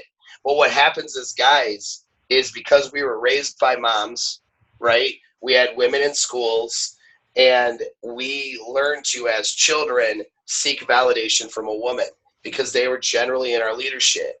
And so most of us wanted mommy to say, you know, you're a good kid, you're smart, go out and do a good job, go win that big game, right? Whatever. So we get this as kids, and then we translate that to our relationships, especially if we're in an LTR and we really care about this girl.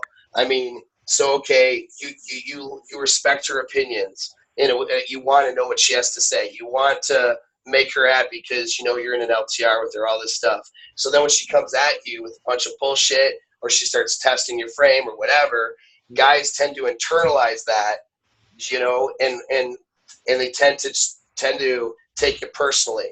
And so then we jump into our logical minds and we start getting defensive. We start trying to debunk what she's saying, you know what I mean? And all this stuff because we take it too personally what they're doing. If you're arguing with a woman and go, wait a second, you know, I didn't do that last week. What do you mean I'm always like that? And, you know, and you're getting in this defensive mode, you're now in her frame at that point. You understand? Like it transfers very quickly to getting in her frame when you start taking what she says seriously and not understanding that it's bullshit. So instead of gravitating towards her frame and playing her game, which is having the argument, having the fight, you know, having her be upset, and then you have to kind of, you know, figure out a way so that she's not upset, all those things. You're in her frame at that point when she's doing that. So instead, like a chick comes at you, and if you guys need me to shut up, just tell me. I know I'm kind of rambling here. But if a chick comes at you with a bunch of shit, right? They're mad at you, and you know you didn't fucking do this, and you said you would, and you always do. You know, you always say don't do what you're gonna say you're gonna do, and you don't listen to me, blah blah blah blah. And she's going off on you, right? You just sit there a lot, watch her, like you're analyzing her, like she's a show. You know, just watch. Then when she's done, just sit there in silence for a second. And then you say, are you done? Did you get it all out? You know, I really hate seeing you upset like this. You know I love you, baby. Come here. I hate seeing you upset. You're so mad right now.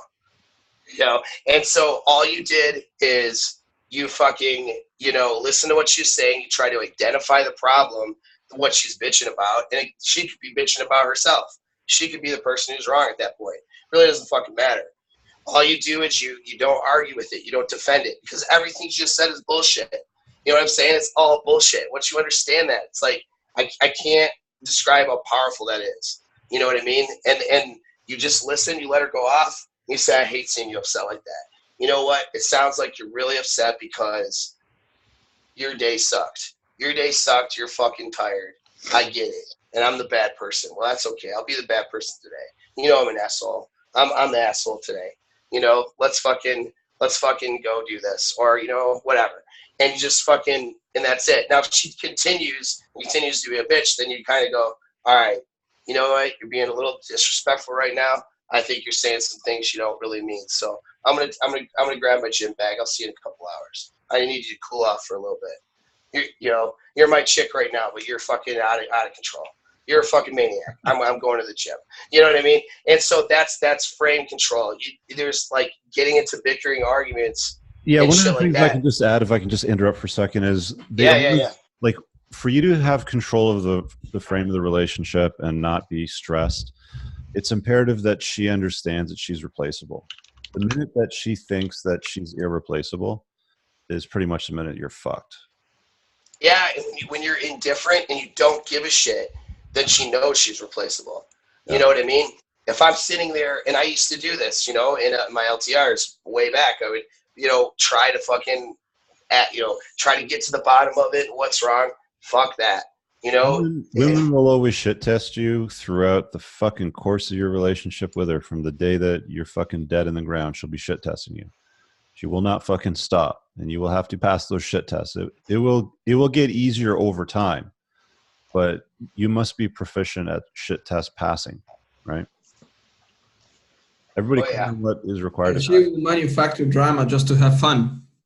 A lot of the times they will manufacture drama and they'll fucking have a hissy fit over it. I mean, if there's one complaint that I have with this non-cohabitating LTR situation is the fucking like shit testing is constant and there's always going to be like a hissy fit. They're not big and dramatic and shit. So long as they don't fucking distract you, it's no big deal, right? But I mean, no fucking buddy's perfect. You're not going to find it, I always say you can have it all, just not at the same time, which really means in the same person, right? So you're going to have that hot, enthusiastic monkey sex, maybe with that 123-year-old that was just batshit crazy with the great fucking hooters. And you're going to have something different with the other one. It's okay to enjoy it all. Look at the smile on Jimmy's face over there. He had a big smile on his face when I said that. What's that? And I got a guy over here at the gym. Fucking Bill's just running on a treadmill or something. Part of this is also the dread game you got to set up with your long term. Yeah, definitely. You definitely have to keep the hamster caffeinated, right? Now, that's a delicate balance because if you caffeinate the hamster too much, she's going to fucking get on your case about shit, right? So caffeinating the hamster really fucking, like, what are your tips on that, Jimmy? Well, I'm in my first real long term since my divorce, like a really good one. She's seems pretty good for now, but just don't text her for 6 hours. Wait for her to call you. Wait for her to text you. That type of thing. From what I've experienced anyway so far. But just like you said, it's indifference. Women crave attention, and when you remove the attention, you become more desirable, right? Now, you don't remove it completely. It's just you only give it in small doses. Yeah, question for you. A pretty important part of that. Sorry, didn't mean to interrupt there. I know you've read FOK's stuff, and he talks a lot about the difference between a shit test versus a comfort test. And FOK, like the Married Man Sex Life, not familiar? That's a good one. No, I'm not familiar with it. Yeah. Anyway, he's this Australian guy, talks about married game and everything else. Like he's been with his wife for ages, has sex every day. Anyways, he puts in one of his takes is that there's a difference between like a shit test, which is a challenge to whether or not you're competent, versus a comfort test, which is a kind of a test of whether or not she is safe in your presence or she's safe in the relationship. Yeah. So it's kind of like whenever you're talking about Caleb Jones, like the 80-20 alpha beta split or asshole comfort split. Mm-hmm. Can you talk a little bit about being able to give them the comfort that they need while maintaining the right frame and maintaining, especially in a long-term relationship? It all depends on the chick, man. Some of them have higher demands than others. You definitely don't want a demanding chick. Nobody has time for that chick because it gets exhausting. So you have to be aware of that part as well.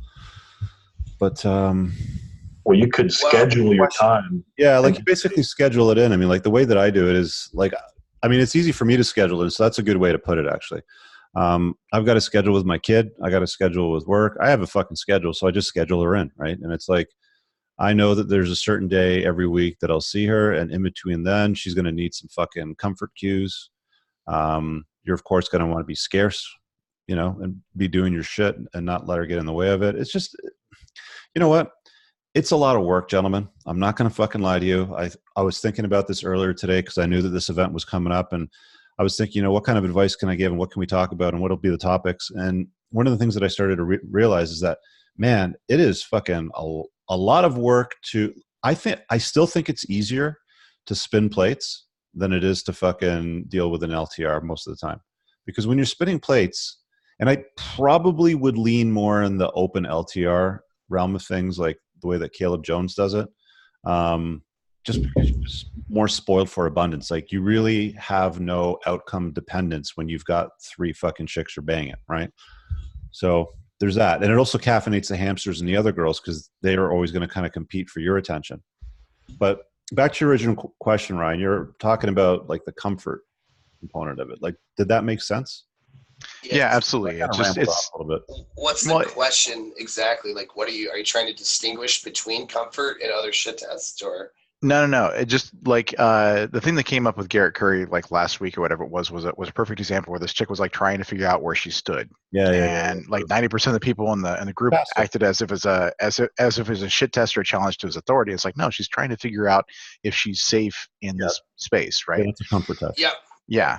And just like most people don't even think about that side of it because but any test that a woman issues to a man is pretty much automatically blanketed with shit tests nowadays, though, right? Right, exactly. That a comfort test is a subcategory of that, but it's completely accurate. Yeah. So there's this other piece. Yeah. And I think that instead of trying to, categorizing things are nice for our brains, but I always look at, okay, what is she accomplishing or trying to accomplish with this thing she's doing, and what do I want? So like with Garrett's thing, which ended up getting handled pretty good, but that's because we kind of assumed of what he wanted. Like, my question to him was like, well, what do you want, dude? Like, do you want an LTR with this chick? Do you not want an LTR? Where do you want? Like, 'cause as men, we got to decide what it is we want before we start actioning strategies. Anyway, I'm just putting that out there, because a lot of times we start throwing around strategies and shit, and like, well, we don't even know what we want. Like, the guy doesn't even know what he wants. And then for her, what is she trying to accomplish? And that was a great example, because she was trying to accomplish some comfort, and dudes were thinking that, you know what I mean, that she was testing them a different way. And you can really fuck up a shit test like that, you know, if you don't know why she's doing it. Yeah, but he passed it. He totally fucking passed it. And, she crushed it. Yeah, like, she's in his complete frame. I mean, she's under his thumb for all intents and purposes. But that's an ongoing job, though, right? I mean, like, you're doing that sometimes weekly, sometimes monthly, sometimes every couple months. Sometimes, I mean, some guys really fucking have a lot of fucking drama in their lives, and are doing it every couple of days with their chick, right? It's up to you to decide how much drama you're willing to tolerate. Make a decision from there. I mean, that's a pretty important component of that too, if you want to live a fulfilled life.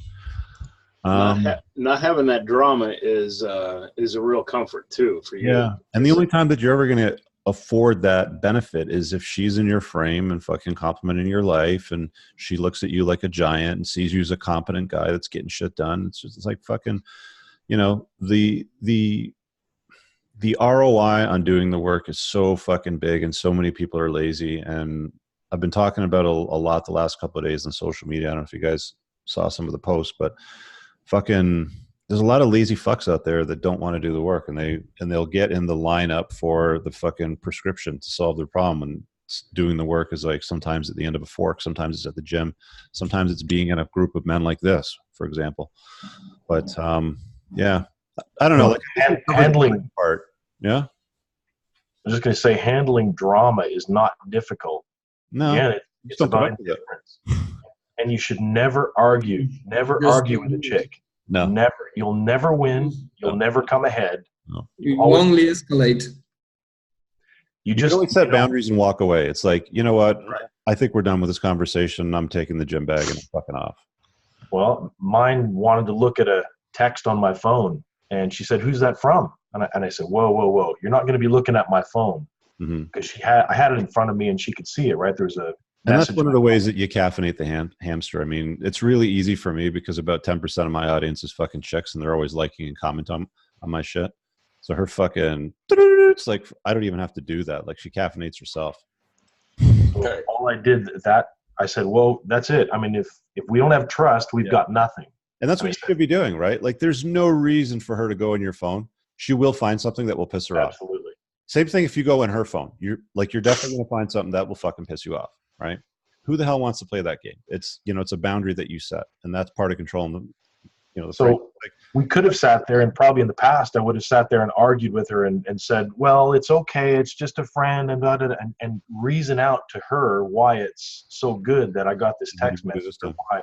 But now it's like, you know what? If you don't trust me, I mean, I had a life before I met you. I've met people before I met you. So, you just deal with it. I'm with you now because that's what I want. And if you don't like what I'm like, too bad. What do you guys think of open long-term relationships versus closed versus monogamous? Has anybody done both? Yes. I've done both. Yeah. Ryan, you said yeah? Yeah. Well, my last marriage was basically open. So you could pork wherever you wanted to, and she did too? More or less. I mean, there was a fuckload more drama involved than that, but yes, that was kind of the frame I set up at the beginning. And like we did swinger things together, like we hosted a few orgies together. At the end I had, a lover on the side, and she had a guy she was seeing. But it was easier because we're coming from the BDSM scene where like open non-monogamy is almost the norm in that public scene, where it's kind of hard to find people who are going out and doing that kind of play in public that are not open to other interactions or aren't actively seeking those kind of other interactions. So, but it's fucking hard. Sorry, what's that? Oh, it's hard. Why? Just because. Let's get to that.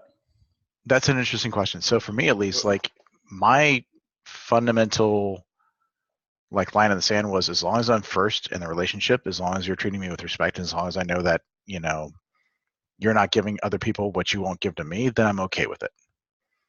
But she was the kind of girl who, if she didn't 100% respect you, she wouldn't give you her best. And I lost that a lot earlier than I had thought I had. So she was looking to give other guys more of what she really valued than she was giving me, and that caused a lot of fucking jealousy. See, that's I think where you run into problems is when you run it as polyandry or whatever it's called, or I don't fucking polyamory. Yes. Polyamory, where you're both fucking other people. The male sexual strategy is really unlimited access to unlimited pussy, and the females is open hypergamy, meaning she's looking for the best provisioning guy that she can get. So if you both optimize your own sexual strategies, yours would be fucking as much pussy as you want with no consequence or questions asked. And hers would be, well, if some fucking rich guy in a Rolls Royce and a private jet shows up, fucking cool. I got my place. Actually, it's the flip side, because in that situation, I ended up as the beta provider rather than being the alpha male she was fucking on the side and somebody else being the beta provider, because I was the one that was married to her. Yeah. So you ended up being beta-tized by 1,000 concessions to the point where exactly you had the opportunity of fucking alpha while you were paying the bills. Yep. I feel like that's a common theme that I see all the time. Would you do it that way again or no? Oof. God, I don't know. So I've been divorced twice now. I don't think I'm going to be, and it's very difficult for me to see myself in a situation where I'm settling down with a woman long-term enough for that to be an issue. That's actually part of why my last relationship ended, is she wanted to do the whole move in together, get married, all that kind of stuff, and wasn't seeing enough progress in that direction. I'm like, I'm not anywhere close to near that yet. I can't see myself being in a monogamous relationship. I don't know that I would be able to have a fully open relationship where she could do whatever she wanted. I think the only way that would run, and I can't speak from experience here, but based on what I've learned from the men that I've talked to, that you would be able to just fuck whatever you want, basically, and she just has to fucking support you along the way. That would be ideal. Like, I think swinging is a different situation in a lot of ways. So swinging is different than open, like polyamory. She's fucking two guys, Ryan, because she's fucking two guys, and you got to ask yourself which one's the alpha. It ain't you. Oh yeah, it ain't me. No, that's 100% true.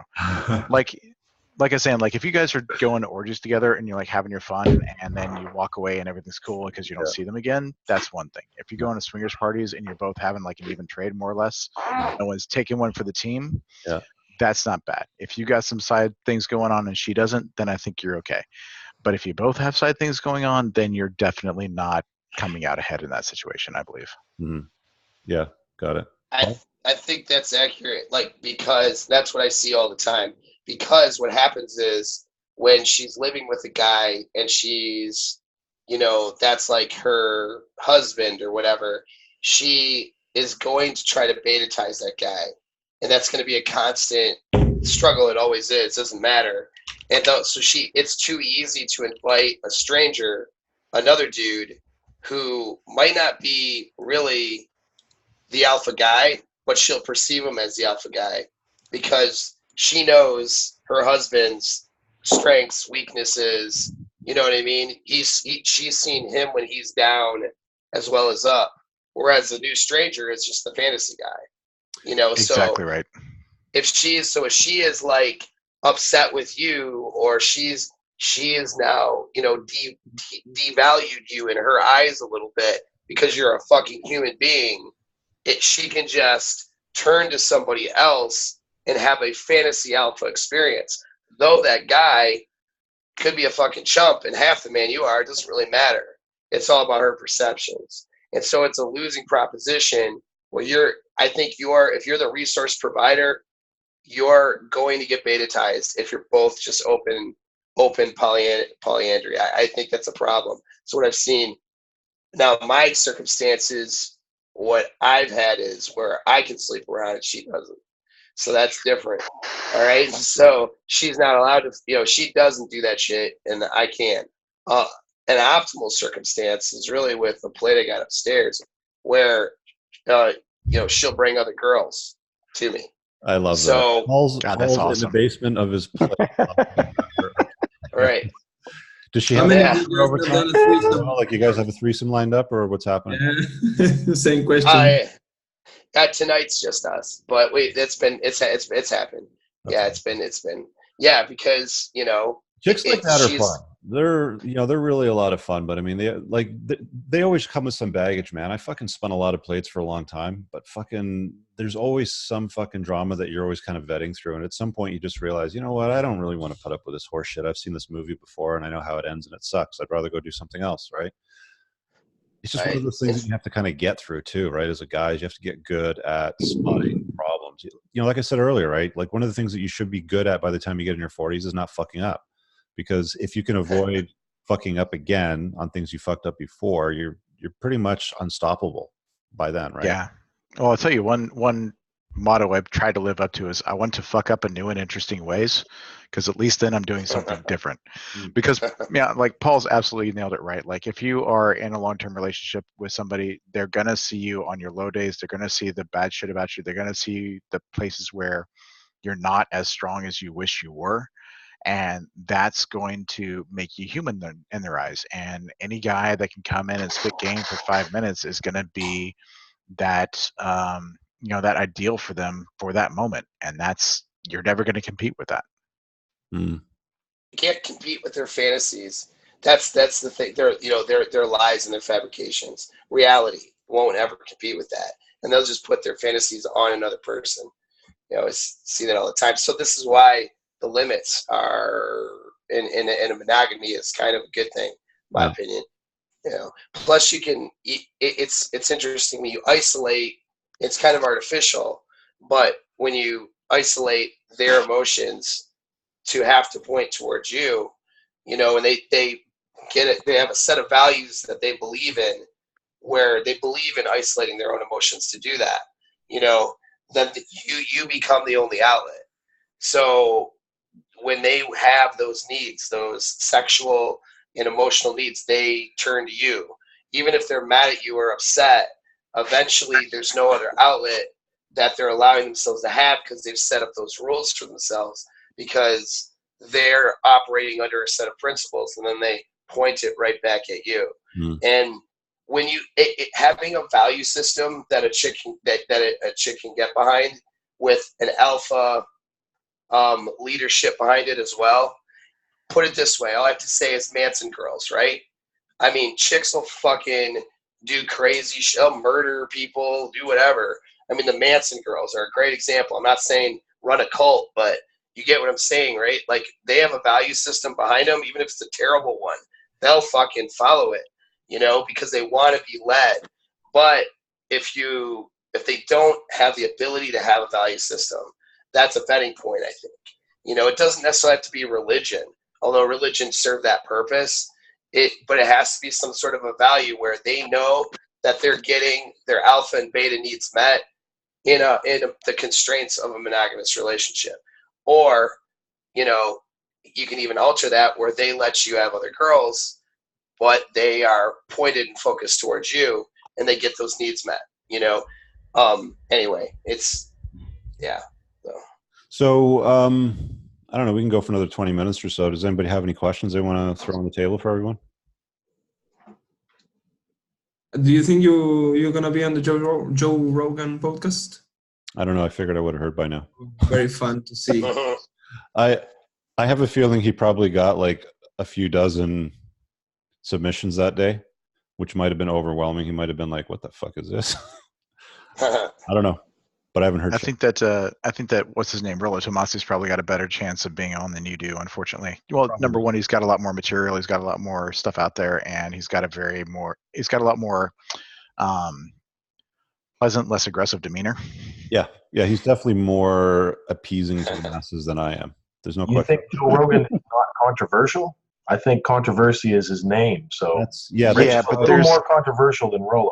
Yeah, 100%. But there's also, Rich is very, very, very blunt about kind of how he goes about things, and Rollo's a much more, he's going to lay out all the whys and the theory behind everything, and he's got a much more indirect way of going about things than Rich does. Yeah. The thing is I could do the podcast in an hour and a half. It would take Rollo 6 hours.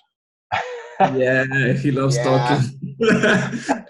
He would talk like for 2 hours, and Joe Rogan would be like, okay. Yeah.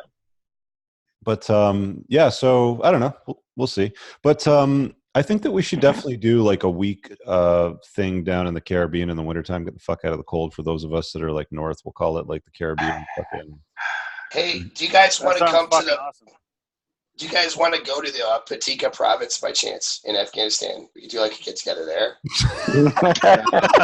Right? I've been to Kabul enough. I need to go back. Yeah, awesome. Yeah, I heard the bitches were fucking good to go there, man. No, we definitely have to go somewhere where it's like warm, there's fucking water, there's women, obviously, right?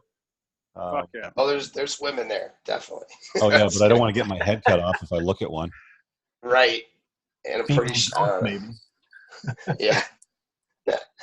There's not the kind of women they would want. We'll have to get something together.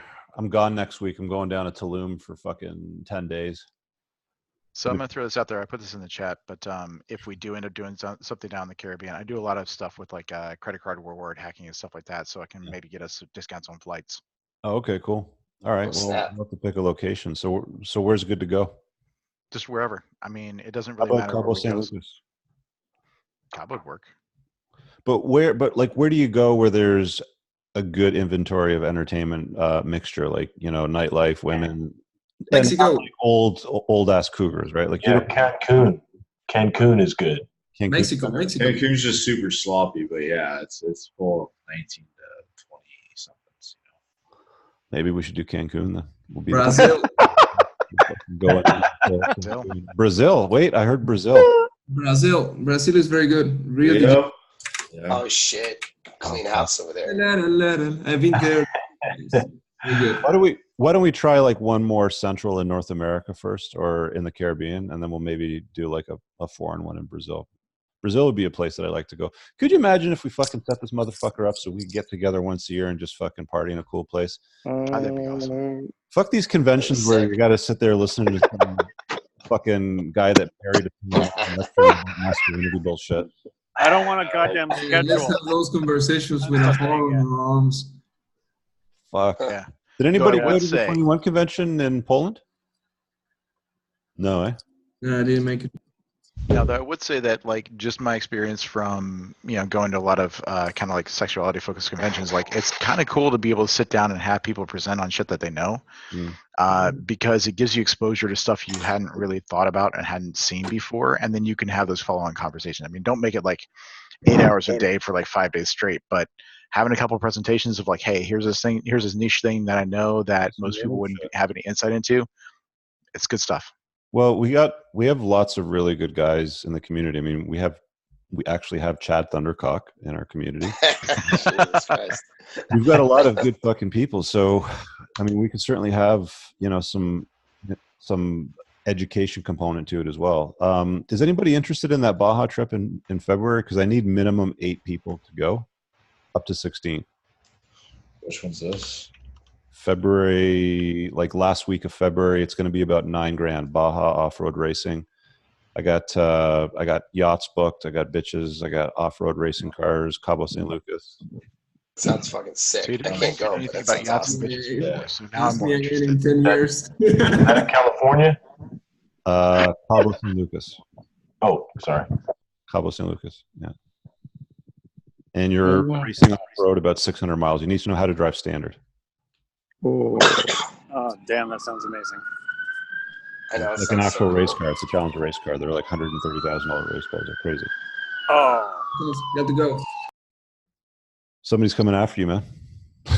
Yeah, well, they're hearing our conversation. So. They're like, Gotta go. send the cops. Those fucking Red Pill guys are having a hangout. Let's go. They're conspiring. They're fun. Hey guys, something came up. See you later, boys. Bye. They're fun. This computer is actually not mine. Yeah. No, that sounds amazing, Rich. Though the vacation thing, the meetup, it's better than a bunch of speeches because guys just shoot the shit and naturally learn stuff to each other, right? By doing shit like guys actually like to do. We don't like to do presentations and have a fucking schedule and all that garbage. We just want to meet, hang out, talk to other fucking cool guys, and be Red Pill dudes. Yeah, Do the real thing. We need to find a good place to go there. So, what are your recommendations and why? Like we've heard Cancun, we've heard Cabo, we've heard Dominican. Somebody mentioned Dominican Republic earlier. Hard Rock. Well, I think Dominican. separate time it well around like whether it's events or just make sure to time it well where that place that you've chosen is a happening place. Some people time things really shitty. They go to Florida in the worst week or whatever it is. It's just group like that knows travel, like travel spots that does a lot of traveling. Digital nomad. I can reach out to some folks, see what I can find. Yeah. Got to be some expertise there. I'll post it in the community. Just ask them, see if somebody knows somebody that does this sort of bookings and can make a good recommendation. Because, like being in the right place at the right time is very important, right? I mean, you definitely want to be at the right event. Hopefully, we can find like exactly Hawaiian Tropic Bikini Girl tanning competition. yeah. There's a 7 to 1 female to male ratio. Shit. What are we gonna do? Paul would fuck about 40 of them, and then I would die. You guys would have to get me out of the emergency room. 1 out of every 7 is for Paul, and then I don't know how to get my B's. We'll just like slap him in. You just keep going, man. It's fine. It'll be nothing but fucking saline, protein, and fucking Cialis. You'll be good. Yeah.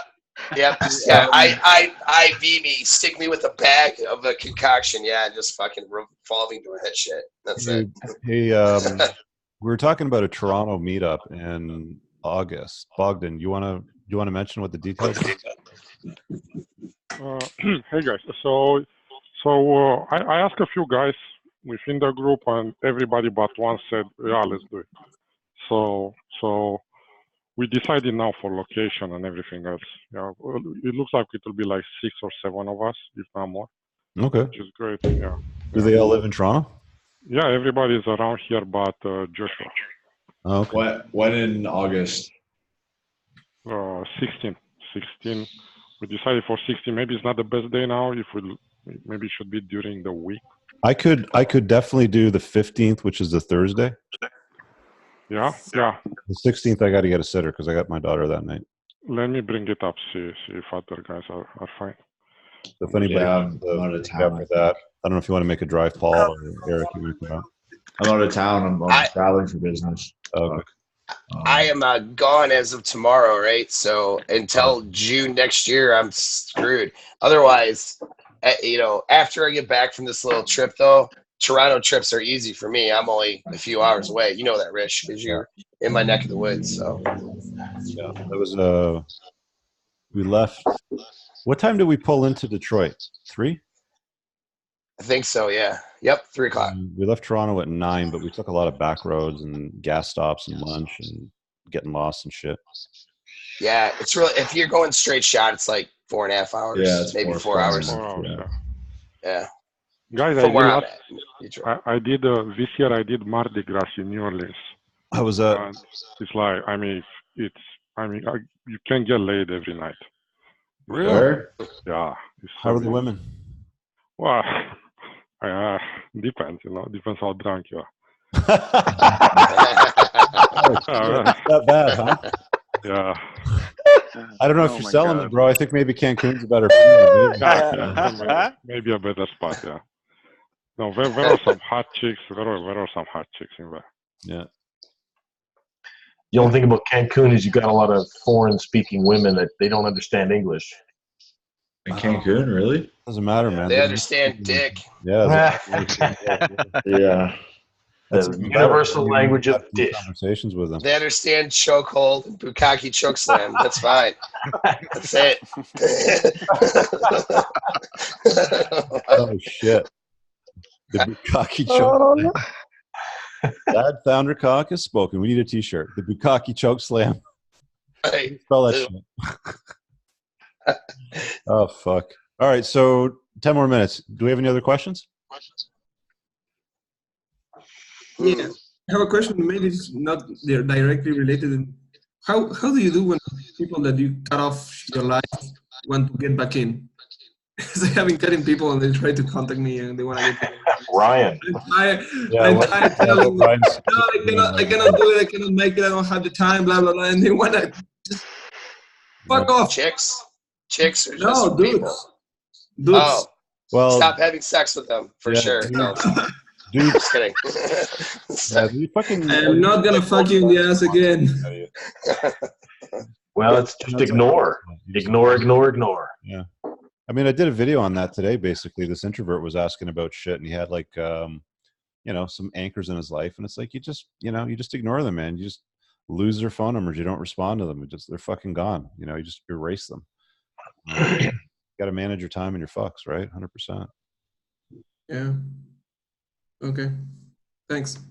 Rolo equals diplomatic. Cooper equals ZFG. I don't even read the chat, guys. I got to apologize because I've just been kind of focusing on this stuff. I just noticed. I don't read the chat at all. Yeah. Yeah. Oh, Costa Rica. Has anybody ever been to Costa Rica? Because I've been there. It's pretty expensive. The beaches are like black sand. Women are like, okay.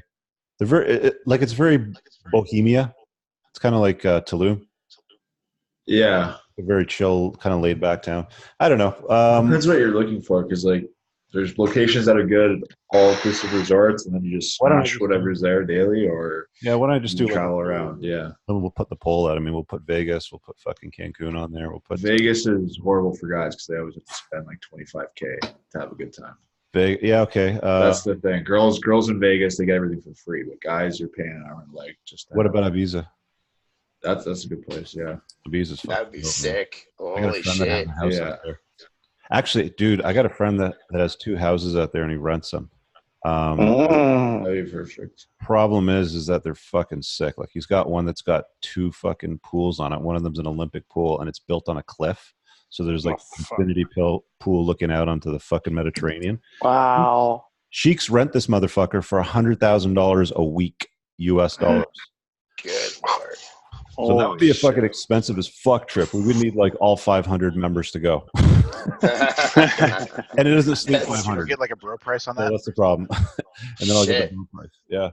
But we got to find something cool, man, where there's going to be a good fucking time. Like I've always had a good time in Cabo San Lucas. I've had a good time. I've never been to Cancun. Problem is most of the time when I travel now, it's with a chick. So I'm bringing Sand to the beach unless it's on like a business trip or a conference or something. Cabo is good. I mean, Cabo is a lot of fun. Plus, there's that off-road racing opportunity afterwards. I mean, you got to fly down there anyway, so you could back-to-back that shit. That's another fucking consideration too. I'm in. Like, we just need to pick a place, man. But Cabo sounds great. I haven't been down that way. Cabo's fun. There's lots of fucking cool bars there, and they have hot Mexicans at the strip joints. How about putting a poll together on the forum? about. Yeah, we should put a poll together. Lots of fun things you can do, and I've got some contacts in Cabo too. Like I got a couple of friends down there. Nice. Nice. So we could definitely put something together. I could probably put a nice. Yeah, just pick the place and go. All right. Yeah, we'll make it happen. We'll make it happening. Happening, man. All right, 5 more minutes.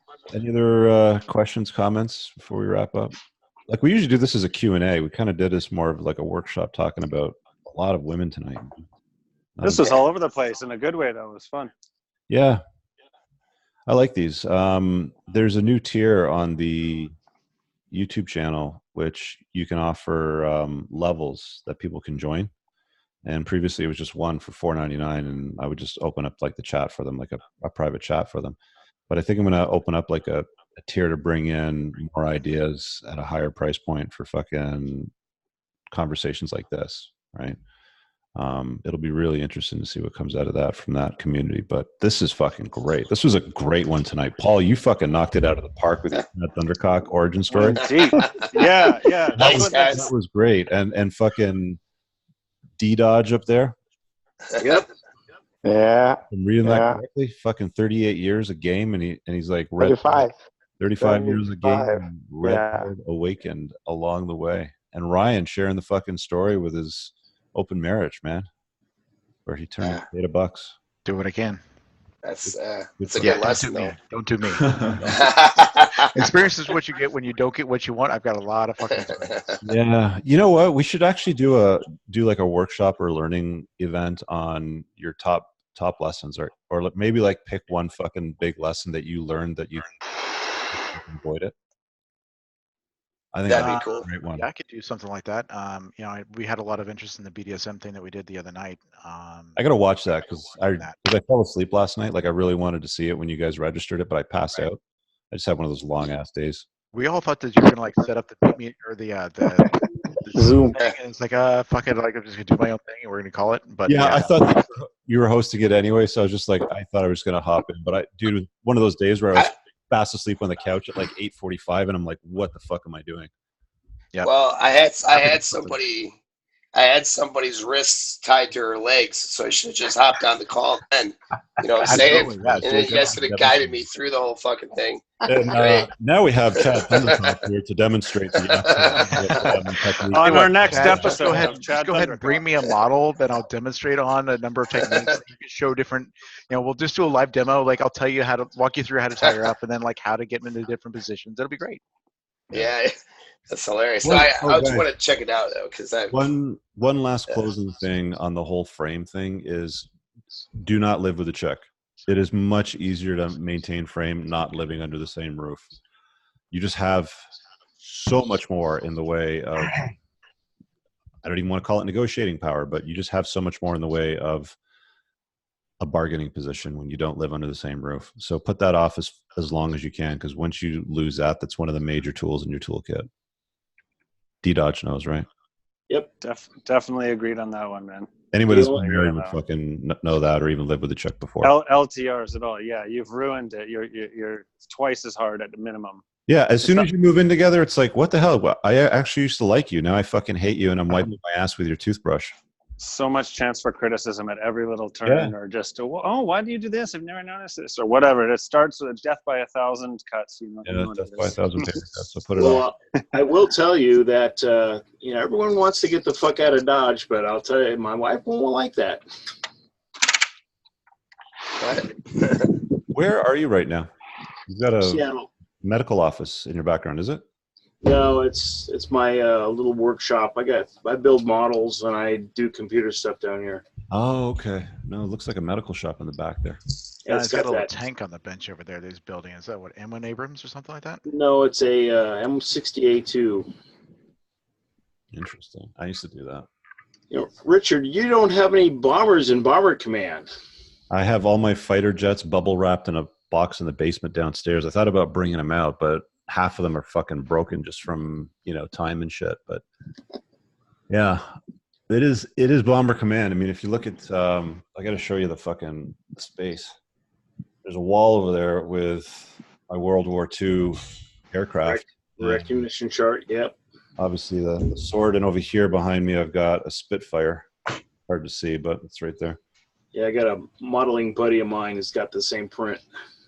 Yeah, it's a pretty popular one. I mean, I'd like to get a nice painting done because it just pops way better if you can get one of those. But it's Bomber Command, man. That's fucking Bomber Command. This is where I drop the cold hard truth bombs. This is where I offend the feminists, and this is where Joe Rogan will be like, "I think I need to talk to that motherfucker." Fuck yeah. You know, he married a single mom, huh? Yeah. And that was number 6 on my list, or 5 on the list, or something like that. So that there was a reason why I put it there, because I figured that it might trigger some, but it didn't really trigger. You know what was triggering the most was know how to cook.